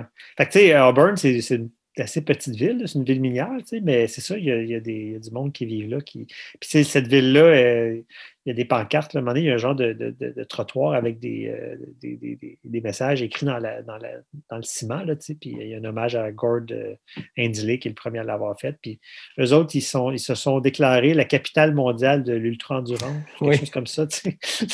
C'est un petit bled, là, un peu perdu, là, comme si tu n'irais pas là si c'était pas de la Western States. Ben non, c'est ça. Ben, il y a une ambiance du tonnerre, là, c'est fou, là. Il y a quelque chose de puriste, je pense, qui demeure avec cette course-là, par la taille aussi. Tu sais, c'est une question de droit d'accès, je pense, pour les parcs nationaux que tu traverses. Eux sont bloqués à 340 quelques coureurs, mais ça demeure comme ça. Puis ça permet que ça ne devienne pas une UTMB de 2000 personnes. Ça ne deviendra jamais plus gros. Là. Puis je me demande si on parlait de la Hard Rock tantôt, je me demande s'il n'y a pas un facteur limitant comme ça par rapport à des endroits qui sont préservés. Mais je pense que tous les parcs nationaux américains où il y a des trails qui passent pour des ultras, ils permettent pour une journée, mais je pense que la règle américaine, tu ne peux pas avoir plus que 350 personnes dans un parc national américain, point, tous les jours. Quand on prend le départ de la Western States, c'est dans une station de ski à Squaw Valley. Puis quand tu arrives en haut, il y a un monument, un espace préservé. Puis c'est là que le maillon fait de la chaîne là, en termes de personnes que tu peux faire passer. Fait que c'est 367. C'est même pas un chiffron, là. 367 coureurs. Fait qu'ils sélectionnent 367 coureurs à chaque année. Okay. De ce 367-là, il y en a 5, c'est des coureurs élites, pas mal. C'est ça. Et dans le fond, ils pigent 267, comme moi je suis rentré de même. Puis les autres, c'est les Golden Tickets, les 10 premiers hommes, premières femmes de l'année précédente, etc. Là. Fait que tu as tout le temps quand même une bonne densité de coureurs élites. Tout le monde veut faire la Western States. Ah ouais, puis c'est un parcours qui est différent, qui se démarque aussi, qui fait très trail américaine du sud, des courses assez roulantes, mais je pense que tu as 7000 de montée, c'est quand même beaucoup pour un 100 mètres, mais tu as 8000 de descente. Je pense que c'est 6000 de montée puis 7500 de descente. Okay. Tu as plus de descente que de montée. Là. C'est une course descendante, puis c'est très, très courable. Là. C'est pas mal tout le temps courable, en fait. Là. Puis comment tu l'as vécu, cette course-là? Je pense que c'est très chaud et très sec. La difficulté, c'est les canyons, là, parce que la course, ça passe super tôt le matin, là, vers 5-6 heures, puis tu es en montagne, puis la première affaire, tu montes au-dessus de 1000 mètres. Tu montes la station de ski, puis là, en haut, il y a un peu de neige. Après ça, graduellement, tu descends toute la journée, puis dans l'après-midi, tu descends la section des canyons, comme tu as dit, puis il y a 5 canyons. Tu descends des trucs abrupts, là, puis il n'y a pas d'air. Il fait hyper chaud, il fait 40 degrés et plus. Là. Fait que c'est le bout de tough, c'est de survivre à ça. Puis quand le soleil se couche, là, il commence à faire un peu il fait moins chaud. Si tu as réussi à passer le bout de chaud, puis tu n'es pas trop hypothéqué, ben là, tu peux vraiment courir plus après. Là. Quand la nuit tombe, à un moment donné. Ouais, quand le soleil se couche là, vers 6-7 heures le soir. Là. Fait que moi, je ne suis pas très bon à chaleur. Là. Je tolère bien froid, mais la chaleur moins. Mais j'avais suivi un protocole d'acclimatation là, dans un sauna là, pendant les semaines précédentes. Puis il y a de la glace. Écoute, je ne me rappelle pas exactement, mais je pense qu'ils ont 25 livres de glace par coureur répartis sur le parcours. Là. Il y a beaucoup, beaucoup de ravitaillement. Là. Il y en a quelque chose comme 18, 19 ravitaillements. Puis à chaque ravitaillement, tu as de la glace. Fait que, tu peux t'en mettre dans tes manchettes, tu peux t'en mettre sur la tête si tu as un bandeau pour ça. Là. Mais ça aide aussi, là, on s'entend. Non, c'est certain. Puis tu parles depuis le début, je pense que tu as un côté très, comme moi, un peu geek de course, de les courses iconiques et tout. Est-ce que tu as réussi à en profiter pendant ce 100 miles-là? Parce que tu écoutes les noms des ravitaux, tu écoutes des documentaires Unbreakable avec Hampton puis Kilian, puis il y a quelque chose d'assez iconique, Western State, la traversée de la rivière entre un bateau certaines années. Est-ce que on ne l'a pas traversé en bateau quand j'ai fait. L'eau était assez basse, on le traversait. On avait des vestes de sauvetage, puis c'était la nuit, là, puis il y avait des petites lumières néons. Là, tu sais. C'était capoté. Là, ouais. Est-ce que tu as réussi à en profiter malgré, pas malgré, mais tu as fait une performance très rapide? J'ai eu une super de course. Ça a vraiment bien été. C'est du fun. Non, j'ai bien trippé. Puis tu as le droit d'avoir un pacer à partir du peut-être 60e mille environ. Là. Puis mon pacer, c'est un Français qui qui travaille à Silicon Valley. Puis Pierre-Yves, qui s'appelle, là, je le salue si jamais il écoute, il était écœurant. C'est la première fois que j'avais un pacer, il était super sa coche, il l'avait déjà fait. Puis il était vraiment bon. Tu sais, un pacer, tu veux des fois qu'il te laisse dans ta bulle, puis des fois tu veux qu'il t'aide, mais il ne faut pas qu'il soit. Lui, là, il était parfait, puis il connaissait le parcours. Fait que, tu sais, souvent, il me disait, prochain 10 000, il va arriver telle affaire, tout ça. Fait que j'ai été vraiment bien encadré. Puis ma blonde, puis un de mes gars, Alexis, était là pour faire le crew. Fait que, tu sais, eux autres, je les ai vus une couple de fois pendant la journée. Puis non, ça c'est.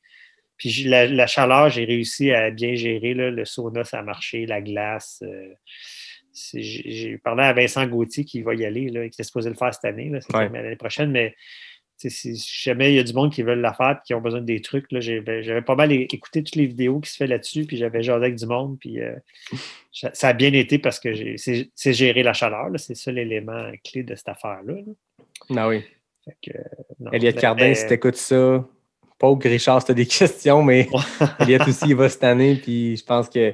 Parle-moi un peu de cette Elliott, il y a eu un golden ticket. Oui, lui, il est passé par la cour des grands, il est allé faire une troisième place à Black Canyon en Arizona, puis lui, il va y aller cette année. Je le reçois dans quelques semaines pour une émission spéciale. Là. Ceux qui écoutent, vous allez voir, j'ai un petit spécial. Ça va être le premier qui revient une deuxième fois au podcast, mais on va parler de Western notamment, puis c'est ça, parle-moi de ce processus de sauna-là, c'était quelque chose que tu avais lu, que tu avais vu dans des vidéos? Non, en fait, j'avais parlé avec mon chum Eric qui a fait la course dans Death Valley. Là. Le Badwater 135. Badwater, tu sais, Eric a fait, Badwater, il fait 50 et plus. Là. C'est ça. Les semelles fondent sur l'asphalte, puis c'est pas des jokes, c'est pas une exagération. Fait qu'Eric, il l'a fait 2 fois, puis il a vraiment bien fait, Puis lui, c'est un gars, il s'est entraîné dans son sol avec un tapis roulant, avec une sécheuse ouverte devant lui, avec 18 t-shirts sur le dos. Là, fait que il s'était acclimaté de même. Puis j'avais jasé avec lui. Puis j'avais aussi contacté Jason Coop, qui est connu dans le milieu du trail. C'est un gars qui vit au Colorado, puis qui est un coach et qui a publié un excellent livre sur l'entraînement. Fait que j'y avais écrit. Puis, tu sais, il m'avait répondu, puis il m'avait donné plein de trucs. Il avait vraiment été fin. Puis même, il m'avait dit, quand tu vas faire la Western States, parce que lui, il coach des athlètes élites, tu sais, qui le font. Il est sur place, puis il y a des tentes à quelques endroits. Fait qu'il dit, tu veux utiliser mes tentes, là, comme pour ton crew, puis tout ça. Fait que je l'avais rencontré là-bas. Puis d'ailleurs, il était au Tard des Géants aussi. Il l'a fait la même année que nous autres. Il est super fin, le gars. Lui, il m'avait donné un protocole à suivre là, de sauna. Fait que les 2 semaines précédant la course, J'étais allé à un sauna la première semaine, c'est une fois par 2 jours, puis après ça, tous les jours. Puis l'objectif, c'est de passer 30 minutes dans le sauna. Au début, là, la première fois que je suis allé, après 3 minutes, je n'étais plus capable. C'est long, 30 minutes. Là. C'est long, 30 minutes. Fait que, tu sais, 3 minutes, là, tu ressors, là, tu rentres 2 minutes, puis là, au total, ça doit faire 30. Mais en l'espace de 2 semaines, tu sais, à la fin, j'étais capable de toffer 22, 23 minutes. Fait que j'étais vraiment... Tu t'adaptes, là, le corps s'adapte. Comme on parlait tantôt, là, ben, la chaleur, le froid, l'altitude, c'est le même principe. Là. Si tu t'exposes graduellement, ton corps va développer des mécanismes qui font en sorte que tu peux le tolérer. Là. Il suffit de te donner le temps, je pense. Pour n'importe quelle acclimatation, tu ne peux pas faire ça. Tu ne peux pas aller plus vite. Il faut que tu écoutes ton corps aussi à travers ça. Là. Mais non, ça avait été payant. Puis je te dirais que le Western States, ça a lieu à fin juin. Là. Puis moi, j'ai fait ça. Puis après ça, là, tout l'automne, là, j'étais plus frileux. J'étais comme adapté à la chaleur. Mais, puis d'habitude, moi, l'automne, je ne suis pas frileux pantoute. Là, je fais bien des sports d'hiver à l'extérieur. Puis là, je me disais, fuck, je vais-tu revenir comme avant? Je ne veux pas rester frileux tout l'hiver. J'aime ça faire du ski de fond. Oui. Ça a duré là, jusqu'à l'hiver. Puis à un moment donné, là, c'est comme un revenu correct. Ouais, fait que le corps, c'est vraiment... Ouais, mais t'es rendu californien, Richard. Là. Ben ouais, mais je ne vis pas en Californie. Puis mon ami Eric, qui a fait Badwater, lui, là, il s'est acclimaté bien plus que moi, là, parce que Badwater, c'est pas mal plus chaud. Mais lui, il est comme resté de même. Ouais? Ouais. Non, lui, la chaleur, là, c'est son élément. Là. On est allé à Cruel Jewel une année, des courses chaudes. Mais quand il fait froid, il y a de la misère. C'est un ou c'est l'autre. Là. Je ne suis pas sûr que tu peux être bon dans les deux tout le temps. Là. Je ne sais pas. Là, mais la chaleur, lui, c'est vraiment... Comme lui, le jour qu'il va aller à Western States, là, il devrait faire une super course parce que c'est son type de parcours. Il fait chaud, c'est pas trop technique. C'est son élément. Là. C'est un gars de course de route plus. Là. OK. Parlant de bonne performance à Western, j'étais quand même à te lever ma bière parce que tu as fait ça en dedans de 24 heures. Ceux qui connaissent un peu Western, le cut-off est 30 heures, mais ceux qui finissent en dedans de 24 heures, ils ont le Silver Buckle. Silver Buckle, ouais. C'est comme un club select. Les élites gagnent ça en 14-15 heures, mais 24 heures pour 100 miles, c'est très rapide. Puis tu l'as fait. Fait que cheers, Richard, c'est vraiment impressionnant. Merci. Écoute, c'était très cool. Puis même un moment donné... dans la nuit, j'ai fini la course, c'était peut-être 5-6 heures du matin, là, je ne me rappelle pas exactement. Là. Mais à un moment donné, il y avait un gars avec qui je courais, puis on était arrivé à un ravitaillement, puis il a dit, on était une petite gang, il a dit « Hey, let's go, on clenche, là, puis on le fait en bas de 23. » Puis là, je me suis dit, parce que là, je voyais que j'allais le faire en bas de 24. Puis là, je me suis dit, hey, en bas de 23, ça serait vraiment cool, mais si je pète, si je vais trop vite, puis là, je perds ma chance de finir en bas de 24. Puis là, je me suis écouté, puis j'ai été fidèle à moi-même, mais j'ai fait 24-21, je pense, quelque chose comme ça, 24-22. Tu l'as laissé aller, puis... En fait, je ne sais pas ce qui est arrivé avec lui. T'as été sage, c'est bon. Ouais, je me suis écouté. Mais c'était tentant. J'en doute pas. Surtout que le parcours est descendant, il fait plus frais, ça va bien, nanana. C'est ça, le soir, je pense que la fin de course, quand tu es rendu la nuit, ben, ça doit donner une petite chance aussi parce que sinon, c'est chaud jusqu'à la fin. Oui. Non, quand le soleil baisse, t'es content. Là. C'est sûr. Fait qu'on a fait du gros name-dropping de course, mais j'en parlais. Moi, ça m'impressionne quand je vois un parcours comme ça. Est-ce que tu as d'autres courses dans ton bucket list? C'est quoi la bucket list pour toi pour les prochaines années? Ben, le Tour des Glaciers, là, ça reste c'est sur ma liste. La Hard Rock, ça, c'est depuis que j'ai commencé à faire du trail, l'UTMB Hard Rock, là, c'était pas mal en haut de ma liste. Mais le Hard Rock, j'ai participé à 3 piges à date. Fait que, la dernière fois, là, j'avais 4 billets, puis je pense qu'avec 4 billets, mes chances d'être pigé, c'était comme 2%. Là. Quand tu regardes, ouais, c'est ça. Fait que, mais je suis rentré à Western States avec 4%. Fait que j'étais un gars chanceux, fait que ça joue en ma faveur, mais là, la Hard Rock a été annulée 2 années en ligne. Fait que là, ça ralentit le processus. J'ai un ami que justement j'ai vu en ski tantôt dans le parc, Carl. Carl, lui, il est rendu à sa 7e ou 8e fois. Là. Comme lui, la prochaine pige, là, il va avoir genre 40, 50. Il devrait rentrer, mais là, ça fait 2 piges qui sont annulées parce que la course est annulée. Ah, c'est ça. Puis Carl, il est fin de la cinquantaine. Ça, c'est l'autre affaire. À un moment donné, en termes d'âge, à un moment donné, t'es moins vite ou t'es moins endurant. Là. Je vais faire ça jusqu'à 100 ans, probablement. Là. Je le souhaiterais bien, là, mais... En même temps, on voit en Europe les moyennes sur les courses. Le trail est un sport, je pense, majoritairement plus âgés que les sports élites habituels. Ouais. Tu sais, les bons coureurs, ils ont des pics. Les coureurs élites ont des pics dans la trentaine, alors que ben des sports à 30, t'es fini. Là. J'écoute bien le football dans la vie, puis il n'y a pas beaucoup de gars de 30 ans qui... Non, c'est vrai. Puis t'as des gars de temps en temps de 40 ans qui ont une bonne course. Oui, puis en Europe, tu vois que sur les lignes de départ, là, il y a toujours les gags. Tu as toujours le petit monsieur de 70 ans avec sa casquette qui cache le cou, puis ses bâtons, puis il y a 100 livres de stock sur le dos, puis tu le vois partir en power hike, petit jogging. C'est tout en lui qui te passe au 110e kilomètre parce que lui, il est sur un pace, puis il est super constant. Mais, non, mais tu as raison que, autant chez les hommes que chez les femmes. Puis l'autre affaire, chez les femmes, tu as des femmes qui gagnent des courses. Plus la distance allonge, plus l'écart semble s'amenuiser, les hommes et les femmes. Là, ça, c'est vraiment intéressant aussi. Mm-hmm. Oui, puis j'en parlais, je pense que c'était avec Martine que j'en parlais, mais par après, je suis allé relire un peu là-dessus, puis je voyais que le point tournant est beaucoup le 100 miles. Jusqu'à 100 miles, les hommes physiologiquement performent mieux, puis c'est rare des 100 miles où tu vois des filles gagner première place. Il y en a quelques-uns, mais des fois, c'est un peu plus backcountry. Ouais. Mais le switch se fait vraiment là, puis l'endurance physiologiquement que les femmes ont se met à être payant sur ces extrêmes distances-là, puis comme tu dis, sur les 200 miles ou même les backyards. Je parlais avec Stephanie Simpson qui a gagné au Canada. Une super performance dans l'Ouest. Ben, je pense que c'était le tiers des backyards au monde, ou même plus que ça, qui avait été gagné par des femmes au scratch. Puis quand tu regardes les 200 miles, puis quand tu regardes Hélène Dumais sur l'Infinitus, puis ces patentes-là, c'est rendu là, l'avantage est aux femmes. Puis c'est le fun de voir ça. C'est très intéressant, tout à fait. À un moment donné, je voyais les salaires comparatifs entre la NBA et la WNBA. Tu capotes, mais tu m'as regardé des sports où c'est le fun quand, après ça, tout le monde est un peu sur le même pied d'égalité, puis c'est le meilleur athlète, la meilleure athlète, point, qui gagne. C'est ce qui est le fun entre elles aussi. Là. On a des beaux modèles aussi au Québec. Oui, tout à fait. J'ai été chanceux, je les ai à peu près. J'en ai reçu plusieurs, puis il y en a d'autres qui se confirment pour les prochaines semaines. Fait que moi, je suis bien chanceux parce que moi, ma job est facile. Là. J'invite du monde inspirant, je bois une bière, c'est très cool, un peu de trail, puis écoute, moi, ça me craint que sans bon sens. Là. C'est bon, toi, ta bucket list, c'est quoi, là? Ben là, attends, je l'ai écrit là, mais moi, à date, j'ai fait Arikana 125, fait que là, c'est mon top. Mais ça, c'est le plus long que tu as fait à date? Oui, j'ai fini Arikana en me disant, tu sais, j'étais pas sur les rotules du tout, là, ça allait bien. fait que moi, Bromont, l'an prochain, serait mon premier 100 miles. C'est ça le next Bromont step. à l'automne 2021. Oui, exact. Fait que l'an prochain, l'automne, ça risque d'avoir lieu.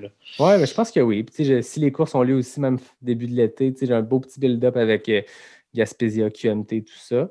Mais ouais, c'est sûr que quand je vais rentrer dans le 100 miles, je sens qu'à date, plus les distances sont longues, plus je suis à l'aise. Plus je ne suis pas un gars rapide, mais plus c'est long, plus j'ai pas de stress avec les cut-offs, puis c'est vraiment dans mon élément. Ouais. Puis seul dans ma tête avec mes épaules puis mes espadrilles, puis ça va bien. Quand tu parles de l'approche minimaliste de traîner ses patentes. Fait que c'est sûr que moi, je suis pigé, j'ai mon ticket pour la CCC. Qui est à l'UTMB. Je décide quand j'y vais. Je vais probablement y aller en 2022. Tu as les 3 prochaines années, je pense. Oui, c'est ça. J'ai 3 ans pour le remettre. Mais après ça, c'est sûr que, tu sais... Diagonale, Hard Rock, UTMB, la vraie distance, là, c'est les classiques, là, mais j'aimerais ça faire le doublé. Je parlais avec Pat Godin, puis il me parlait beaucoup de Massanutten puis du Vermont, puis je pense que c'est un beau doublé, je trouve. J'aime bien la philosophie américaine du trail. Autant il y a des belles trails aux États-Unis, en Europe plutôt. Il y a des belles trails en Europe, mais la mentalité américaine me parle beaucoup. Tout à fait. C'est vraiment 2 cultures très différentes. Là. Les États-Unis, les courses sont beaucoup plus petites, mais c'est beaucoup plus friendly. Tout le monde se parle. C'est moins. En Europe, il y a des athlètes professionnels de ce sport-là, puis on parle de milliers de participants. Fait que c'est vraiment cool pour des affaires, mais c'est moins. La Western States, c'est une des choses où à Moab, c'est encore plus petit. Là, il y a 150 coureurs. Tu ressors de là puis tu connais pas mal tout le monde qui a fait la course avec toi. Ouais. Et pas le cas quand tu vas faire une course en Europe. Là, c'est quand même gros, puis tu as du monde de tout partout, puis tu as des milliers de participants. Là. Moi, j'avoue que moi aussi, j'aime le côté américain de ça, là, plus casual, plus moins gros. Pourtant, les États-Unis, on dit toujours think big, là, mais le trail, c'est plus grassroots. Là, c'est plus... c'est très... pas trop de lignes de départ, pas trop de lignes d'arrivée. Hard Rock, je veux dire, c'est une roche. Il n'y a pas d'arche. C'est pas un arche. Après ça, tu embrasses la roche. C'est touche à la roche, puis c'est fini. Les courses où la ligne est tracée à peinture dans le gazon. Une petite canette dans le gazon, ouais, c'est ça. Il y a cet aspect-là, comme tu dis, qui est le fun. Puis, c'est des super parcs nationaux. Les États-Unis ont vraiment une culture du parc national, de la route, du road trip qui est le fun. Tu te promènes dans le sud-ouest, puis Arizona, Nevada, moi j'ai trippé parce que tu à Flagstaff, tu capotes. Tu comprends pourquoi tous les athlètes élites s'en vont à la Jim Walmsley habite là. À 2000 mètres d'altitude. Ouais, des belles conditions à l'année. Là. Ah non, exact. Puis il y a vraiment quelque chose de le fun là-dedans. Puis quand Pat Godin parlait du Massanutten et du Vermont-Sang qui sont à une distance l'un de l'autre assez intéressante pour faire 200 miles dans un même été. C'est un doublé que j'aimerais ça essayer à un moment donné, mais tu sais, c'est ça. Puis t'as pas besoin de prendre l'avion. C'est ça, ça confirme un peu ce qu'on disait tantôt. Ça, c'est l'autre affaire, tu sais. Les trails américaines, il y a cet avantage-là aussi qui est le fun. Toi qui tu t'es lancé dans des 200 miles et tout, est-ce que les compétitions, les records, pas tant les records, mais les combinaisons de courses, que ce soit le Triple Crown of 200, qui est de faire les 3 courses de 200 miles de Candice, back-à-back, c'est quelque chose que tu as en tête? Écoute, j'ai rencontré du monde qui l'ont fait là, quand j'étais allé. Je ne savais même pas qu'il y a du monde qui faisait les 3. Là. Mais honnêtement, si tu veux faire les 3, tu sais, Johan Rock était supposé le faire cette année. Tu sais, moi, je pense que tu es mieux de prendre 2-3 mois de vacances puis t'en aller là-bas puis faire ça. Tu sais, j'ai un ami français, Serge, je ne sais plus, qui a fait ça l'année que j'étais allé, tu sais. Mais tu sais, lui, en plus, il part d'Europe. Là, si tu habites en Amérique du Nord, tu peux peut-être te permettre de prendre l'avion 3 fois, mais le best, c'est soit tu es à la retraite ou bien tu prends un congé sabbatique. Ah ouais. Excuse-moi, puis tu t'en vas là-bas, puis tu te payes la traite, tu sais. Puis tu sais, entre les courses, là, il y a plein de parcs nationaux, il y a plein de places pour aller te préparer, t'entraîner. Là. Moi, je pense que pour faire le Triple Crown, c'est la manière de le faire. Ça te prend de la récupération aussi, je veux dire. Un 200 mètres, t'étais combien de temps que tu l'as ressenti les effets après moi? Ouais, ben tu sais, c'est sûr que, tu sais, mettons, 3-4 jours après, là, tu te sens comme... c'est un peu plus que ça, parce que honnêtement, là, après le 240 miles, tu es tellement high, tu es tellement dopé, que tu as comme un 2-3 jours que tu fly, puis que tu. Comme, tu sais, quand moi et Benoît, on a fini, là, c'était dans l'après-midi. Benoît a fini un petit peu avant moi. Puis là, cette nuit-là, là, je me suis couché vers minuit. Puis je ne dormais pas tant. Puis là, notre ami Richard McDonald, lui, il était encore sur le parcours. Fait que, tu sais, je regardais mon ordinateur, puis je suivais le point, puis on avait dit qu'on irait le voir sur le parcours. Puis à 5-6 heures du matin, j'ai dit « Hey Ben, c'est du coup, on s'en va rejoindre Richard. » Fait que là, on n'a pas dormi gros. On a repassé une journée à aller encourager le monde, à triper à Moab. Tu sais, il y a 2-3 jours que tu es high puis que tu ne dors pas. Puis tu dis hey, c'est cool, j'ai plus besoin de dormir tant que ça. Là, puis tu fais juste manger. Ben oui. Mais quand tu crashes après, tu sais, c'est qu'à un moment donné, la nature te rattrape. Puis tu sais, ce que tu n'as pas dormi, il faut que tu le redormes. Là, tu as comme 2-3 jours que tu dors 15 heures par jour. Puis après ça revient comme normal. Mais c'est sûr, je ne pense pas que tu pourrais refaire un autre 200 000 la semaine d'après. Quoique, quand je suis allé au Tard des Géants, là, la semaine précédente, exactement une semaine avant, c'est l'UTMB. Moi, j'ai été bénévole à l'UTMB sur le parcours. Ah ouais? Et au Tard, c'était cool parce que j'avais besoin de m'acclimater. Fait que j'ai écrit à l'UTMB. Je disais, hey, moi, j'aimerais ça être bénévole. J'ai déjà fait la course. J'ai besoin de m'acclimater pour le Tard des Géants. Pouvez-vous me trouver un job en altitude? Puis ils m'ont donné 2 jobs. Fait que j'étais allé à Chamonix, puis j'étais nourri-logé, puis je faisais des trucs pour l'UTMB. Ah, c'est trippant, ça. Oh, ouais, non, c'est vraiment un bon combo. Puis j'ai rencontré du monde au Tard qui avait fait l'UTMB la semaine d'avant. Tu sais, sérieux, là, c'est quand même 2 gros morceaux. Là. Fait que, tu sais, c'est pas impossible, là, mais... le corps s'adapte à n'importe quoi. Tu sais, t'en as, tu regardes Sanj Sherpa ou Luca Papi, c'est des gars qui en ligne. Ouais, ils en font aux autres des courses. Ouais. Je pense pas que c'est pour tout le monde. Là. Non, c'est ça. Mais moi, je pense que l'idéal, là, comme là, une semaine, c'est pas beaucoup, mais mettons que tu as 3 semaines, tu as le temps de récupérer, puis tu surfes sur la vague d'entraînement que tu as fait la première course. Je pense que 3 semaines après, tu peux faire vraiment une bonne course entre les deux en ayant profité pour récupérer. Tu sais. Non, c'est ça. C'est comme les gens qui font le Grand Slam of Ultra Running, qui est de faire Western, Ville, Vermont, puis Wasatch. Wasatch, c'est la course que je cherchais tantôt. C'est celle-là à Salt Lake City. Salt Lake City, oui, c'est ça. C'est ça, tu sais, tu as 100 000 à chaque mois. Fait que, tu sais, c'est quand même un bon espacement. Là. Ouais, c'est un bon build-up. Mais la difficulté de là. ça, c'est de réussir à te qualifier pour Western States. Un coup, tu as rentré à Western States, les autres, tu es auto-qualifié. Ouais, c'est ça, exact. C'est une bonne loterie de réussir à tout mettre ça en place, mais je pense que quand tu as l'opportunité de le faire, c'est assez fou parce que c'est les 400 000 les plus vieux, puis il y a tout l'aspect historique qui vient avec ça. Il y a toute une histoire derrière ça. Oui, tout à fait. Alors, c'est ça. On est l'hiver. Comment ça se passe, toi, l'entraînement? Est-ce que l'hiver, tu switches un peu de gear? Est-ce que ça ressemble à quoi ton entraînement annuellement? Est-ce que tu es vraiment course ou tu es très cross-training? Oui, l'hiver, je fais beaucoup de ski de fond. J'aime vraiment faire du ski. Puis je fais à chaque année le Marathon canadien de ski, là, qui est un événement qui a lieu à chaque année puis qui est 160 km sur 2 jours. Fait que c'est comme une version trail running, ultra trail de ski. Ah, c'est cool, ça. Puis j'ai la chance d'avoir des sentiers. Le parc de Gatineau qui est dans ma cour arrière, l'hiver, c'est des sentiers de ski de fond. Là. Fait que, aujourd'hui, j'ai fait 5-6 heures de ski. Fait que c'est bon pour le corps aussi d'alterner. Là. Je te dirais, la seule affaire, c'est qu'au début, quand je faisais juste du ski l'hiver, je ne courais pas. Puis il reste que j'arrivais au printemps, puis j'avais le système cardiovasculaire top shape, mais l'impact que tu as quand tu cours, tu ne l'as pas en ski de fond parce que tu glisses sur la neige. Fait que c'est propice aux blessures. Fait que à cet âge, je cours quand même l'hiver, mais je fais surtout du ski de fond. Je cours en raquette aussi dans les sentiers. Là. Okay. J'aime ça, j'aime ça. Cet été, à cause de la pandémie, les courses sont toutes tombées à l'eau. J'ai fait plus de vélo, de gravel, puis tout ça. Là. Ouais, j'aime toucher à tout. Là, la course, c'est ça le cœur de mon affaire, là, mais j'aime ça faire d'autres sports aussi. Là. Ah, puis je pense que tu perdures dans le sport aussi. On en voit beaucoup des gens qui commencent à faire de l'ultra puis qui arrêtent à un moment donné. Ça fait plusieurs années que tu en fais. Il y a une part là-dedans aussi de préparation. Puis, mettons, l'été, tu fais-tu du gros volume ou tu fais quand même, tu disais tu te rends en vélo au travail, fait que tu as une part de cardio qui se poursuit avec le vélo ou d'entraînement sans être en impact? Là? Ouais, je pense que je fais... je sais pas, là, en fait, j'essaie de faire du dénivelé positif. Là. D'ailleurs, je ne sais pas si tu es inscrit au défi Everest. Là, mais non, je suis blessé, mais j'aurais voulu le faire. C'est une bonne source de motivation. Et là-dedans en ce moment, toi? Ouais, c'est ça. Puis je trouve ça vraiment cool. Mais j'aime à la base faire du dénivelé. Ouais. Fait que, l'année du Tour des Géants, là, j'ai fait du volume popé, mais j'ai fait beaucoup de dénivelé. Mon objectif, c'était le Tour des Géants, c'est juste ça. Là. Ah oui, c'est monte descendre. Juste monter, descendre, il n'y a pas de plat. Là. Il y a peut-être un 10 km plat vers la fin, mais c'est à peu près tout. Là. Fait que il faut que tu en fasses. Là. Mais moi, je fais quand même un bon volume, là, mais.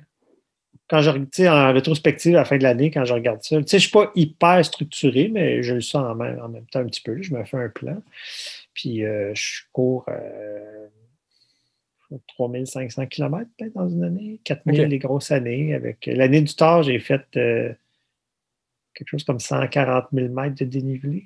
Quand même.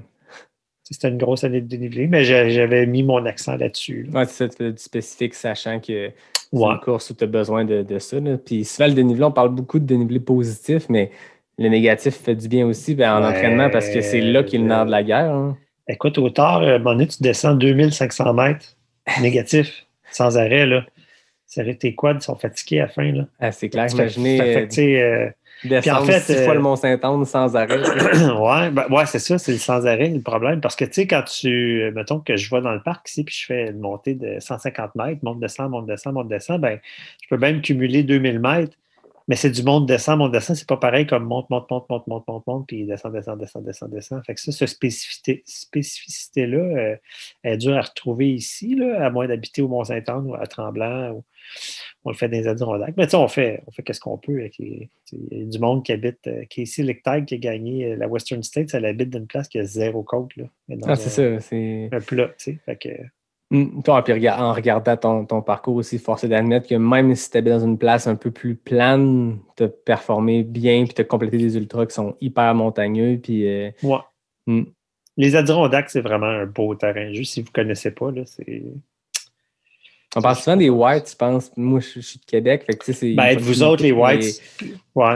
Puis je te dirais, si c'était plus proche, les Whites, c'est plus intéressant, mettons, pour courir en Europe parce que tu es un petit peu plus haut, tu as un petit peu plus le feeling de haute montagne. Les Adirondacks, c'est quand même assez technique là, en termes de roches, racines et tout ça. Ouais, très québécois comme trail versus les Whites, tu peux faire du gros dénivelé, mais assez rapidement, tu tombes au-dessus des lignes de. Si tu vas faire la Presidential Traverse ou la Pemi Loop, il y a quand même des bouts qu'il n'y a pas. C'est juste de la roche, tu es au-dessus de la ligne des arbres. T'as un petit peu moins ça dans les Adis.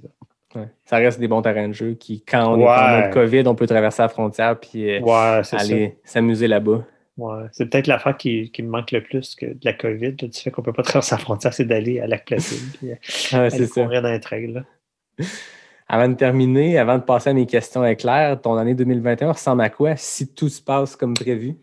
Ouais, ben là, je suis inscrit à une course au Wyoming, en montagne, là-bas, qui est une course qualificative pour la Hard Rock. Parce que la Hard Rock, l'autre chose, c'est qu'il faut que, c'est pas, pour participer à la pige, c'est comme Western States, il faut quand même que tu fasses une course qualificative. Là. Fait que je suis inscrit là fin juin, mais... C'est quoi la course? Ça s'appelle Big Horn. Big Horn 100. Ça a l'air d'une super belle place, une petite course un peu low-key, mais sur la liste. La liste des courses qualificatives pour Hard Rock n'est pas tellement longue. Là. Je pense que c'est des courses assez brutales aussi. C'est des courses avec beaucoup de dénivelé. Parker me disait que même lui, son Bigfoot 200, il n'était même pas qualificatif pour Hard Rock. Hein. Ouais, mais c'est parce que les courses de Candice, là, les 200 000, ils sont trop jeunes encore. Elle applique pour avoir le statut de course qualificative. Là. Ça va sûrement venir un moment donné. Ben oui. C'était la même affaire avec Moab. Fait que je me suis inscrit à ça, puis là, l'année passée, j'étais supposé faire des backyards. J'ai fait des backyards virtuels, là, mais j'étais comme pas mal focusé sur faire des backyards. Puis j'étais inscrit à une au Wisconsin qui a été repoussée, annulée. Puis mon inscription était transférée à cette année, puis ils viennent de l'annuler. Là. C'était au mois d'avril. Déjà? C'était déjà annulé. Fait que on verra. Là. Il y a la Big Wolf à Rivière-du-Loup, là, que c'était mon horaire aussi l'année passée. Puis j'ai aussi des projets plus personnels là, qui ne sont pas des courses là, organisées, mais Yvan Lheureux, un de mes amis que tu connais, là, que j'ai connu au tard aussi. Là. On a un projet de faire un truc en duo, en courant puis en vélo. Là. OK. Fait que ça aussi, c'est le fun aussi de faire des comme dans les Adirondacks, on a moi puis Ben puis Eric, on a déjà parlé d'aller faire. Dans les Adirondacks, il y a 46 sommets de plus de 5000 pieds. On veut tous les faire d'une shot. T'sais. Ah, wow. Ça se fait, mais ça prend 3-4 jours. Là. La logistique. Puis, c'est à la course, il y a une portion vélo là-dedans aussi? En fait, il y a un FKT unsupported que tu peux faire. Tu pourrais, à la limite, te déplacer parce qu'il y a comme des massifs de montagne avec plein de sommets, mais il faut que à 20 km, un autre massif, fait que tu le fais-tu par tes propres moyens ou ton ami t'amène en auto. Là. Si tu le fais unsupported, tu peux le courir ou je pense le faire en vélo. Là. Ouais. Mais on aimerait ça faire quelque chose de même. Là. OK. Ouais. Ça aussi, c'est quand même cool. Là, ce que Mathieu Blanchard a fait, là, comme ça, je trouve ça très cool. Là. Ça, c'est une affaire que j'aurais le goût de faire aussi, là, faire l'Appalachian Trail, là, la partie canadienne. Là.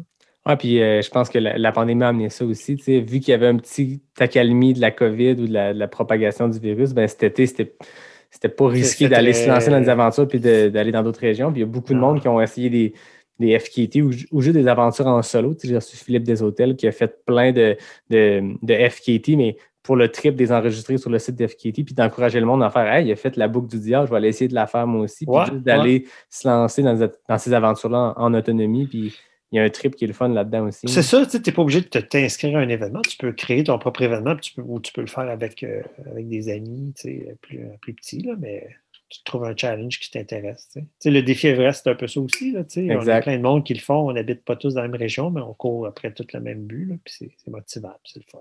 Ouais, c'est le fun de voir ce qu'Yvan Lheureux fait. Je pense qu'il fait du bien dans une année comme ça.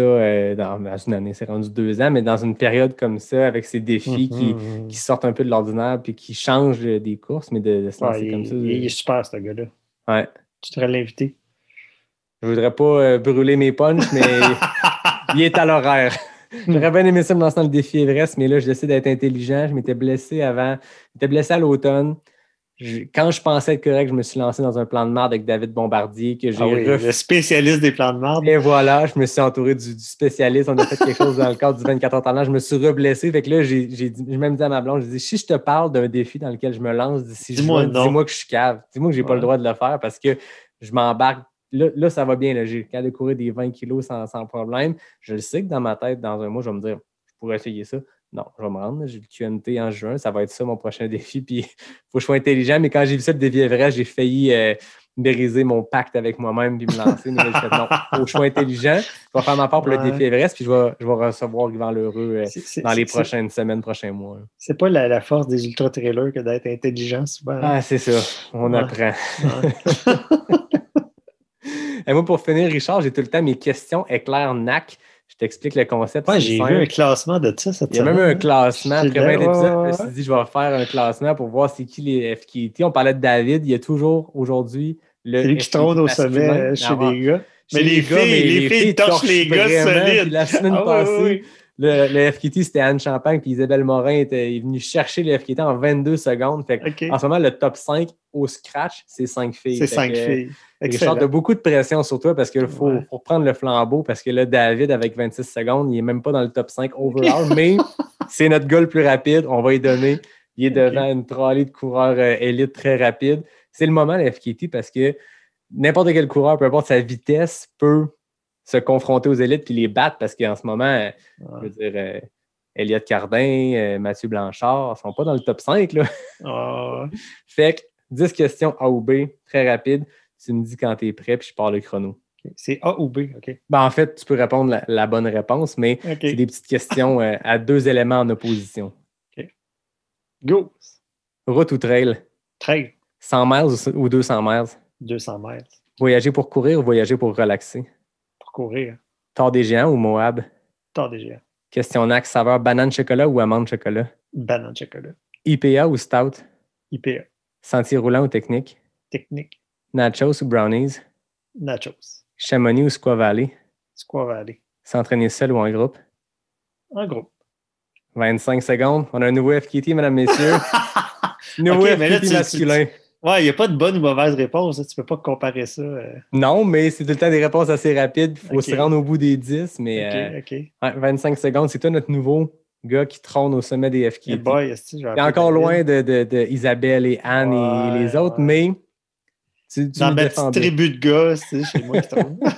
Peut-être que les questions éclairs, c'est comme les 200 miles, c'est les femmes qui torchent. Écoute, la question quand même, seul ou en groupe, ça, c'est ça qui m'a fait hésiter. J'étais un gars de gang, là, mais je sais pas. J'ai dit groupe, là, mais c'est cool d'être seul des fois. Des fois, je pense que c'est le mix des deux. Moi, j'étais très solitaire comme coureur, puis il y a plein de clubs de course, puis moi, je suis pas sur ce travail pour plein de raisons c'est dans ma tête entre moi et moi, puis je cours avec 2-3 amis proches, puis là, plus ça va, plus, je veux dire, j'ai couru avec Steven Brooks, toute l'Aricano au complet, puis il me parlait du Gringo Running Club à Québec, puis il y a plein de monde bien trippant là-dedans, puis c'est sûr que je vais aller faire des sorties avec eux autres, mais on dirait que plus ça va, j'étais un loup solitaire, puis peut-être un peu asocial, je sais pas, je suis bien sociable dans la vie, mais peut-être qu'en course, j'ai besoin d'être tout seul dans ma tête, et là, plus ça va, plus les entraînements le réseau, c'est élargi. Ben, c'est ça. Toi, tu fais un peu des deux? Ben, tu sais, ici, il y en a des groupes de course, là, mais je ne suis pas membre d'aucun groupe. Là. Je ne m'entraîne pas 2 fois par semaine. Moi, je ne suis pas bon pour dire le mardi soir à 5 heures, on se rejoint à telle place. Mais en même temps, je cours rarement seul parce que j'ai plein d'amis autour. Puis, hey, à soir, je pars de mon bureau. Hey, Fred, 6 heures, ça te tente, on se rejoint à telle place. Puis, fait que je suis pas souvent, je ne suis pas souvent toute seule.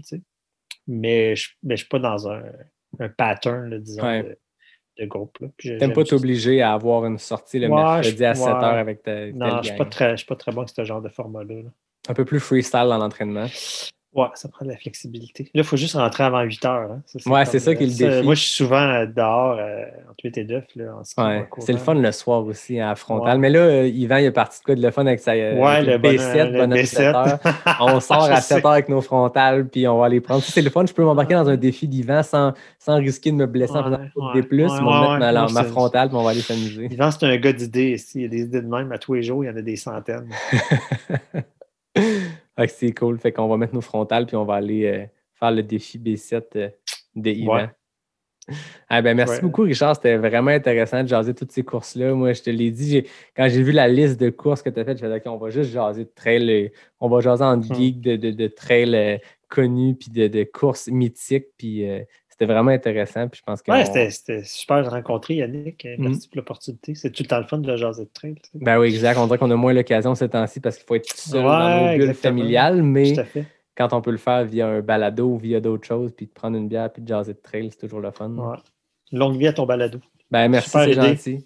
C'est bien gentil. J'ai bien du fun avec ça, puis j'ai des idées pour la suite. On va toujours continuer les entrevues comme ça, mais j'ai quelques petites patentes qui vont sortir un peu de l'ordinaire, puis d'essayer de faire des émissions spéciales, un peu comme la fois avec David, de faire un plan de marde, mais en direct, puis de jaser à mesure qu'on le fait. Une couple d'affaires qui s'en viennent dans les prochaines semaines, puis m'amuse avec ça. Puis quand la saison aura repris, quand on aura des courses au calendrier, quand tu reviendras du Wyoming, on va sûrement se voir un moment donné pour de vrai. Là, exact, puis ça sera toujours un plaisir. La porte de Pas sorti du bois sera toujours ouverte pour toi quand on aura... prendra une autre bière. Exact, en vrai, qu'on aura le droit au moins de se faire un cheers en vrai. Merci Richard. Puis j'en profite pour remercier David Hébert qui signe le design graphique, Fred Desroches qui signe le thème musical. Puis il y a tout le monde qui nous écoute semaine après semaine, je vois les chiffres monter, les gens sont au rendez-vous. Puis les gens surtout m'écrivent, partagent les épisodes, m'écrivent du feedback, me donnent des suggestions, qui je devrais recevoir, quel sujet je devrais aborder. Toujours trippant, puis ça fait chaud au cœur de lire le monde, puis de voir qu'on répond à un besoin. On fait ça pour ça au final. Hein? Moi, je le fais pour mon plaisir personnel de jaser de trail avec des gens, mais le but de le faire en balado, c'est de partager ces belles discussions-là, d'inspirer les gens. Puis quand le monde me tag puis dit « Hey, j'ai écouté ton balado avec un tel pendant ma course, ça m'a craqué à faire 2 km de plus. » Ben, l'objectif est réussi. Un gros merci, Richard. Très cool. Ben, c'est bon, au plaisir de te croiser pour de vrai. Certain. Fait que merci. Bonne saison, là, bon training. Ben oui, de toi aussi. Bonne saison 2021. Puis merci à tout le monde qui nous écoute. Je vous dis à bientôt pour un prochain épisode de Pas sorti du bois, le podcast 100% trail.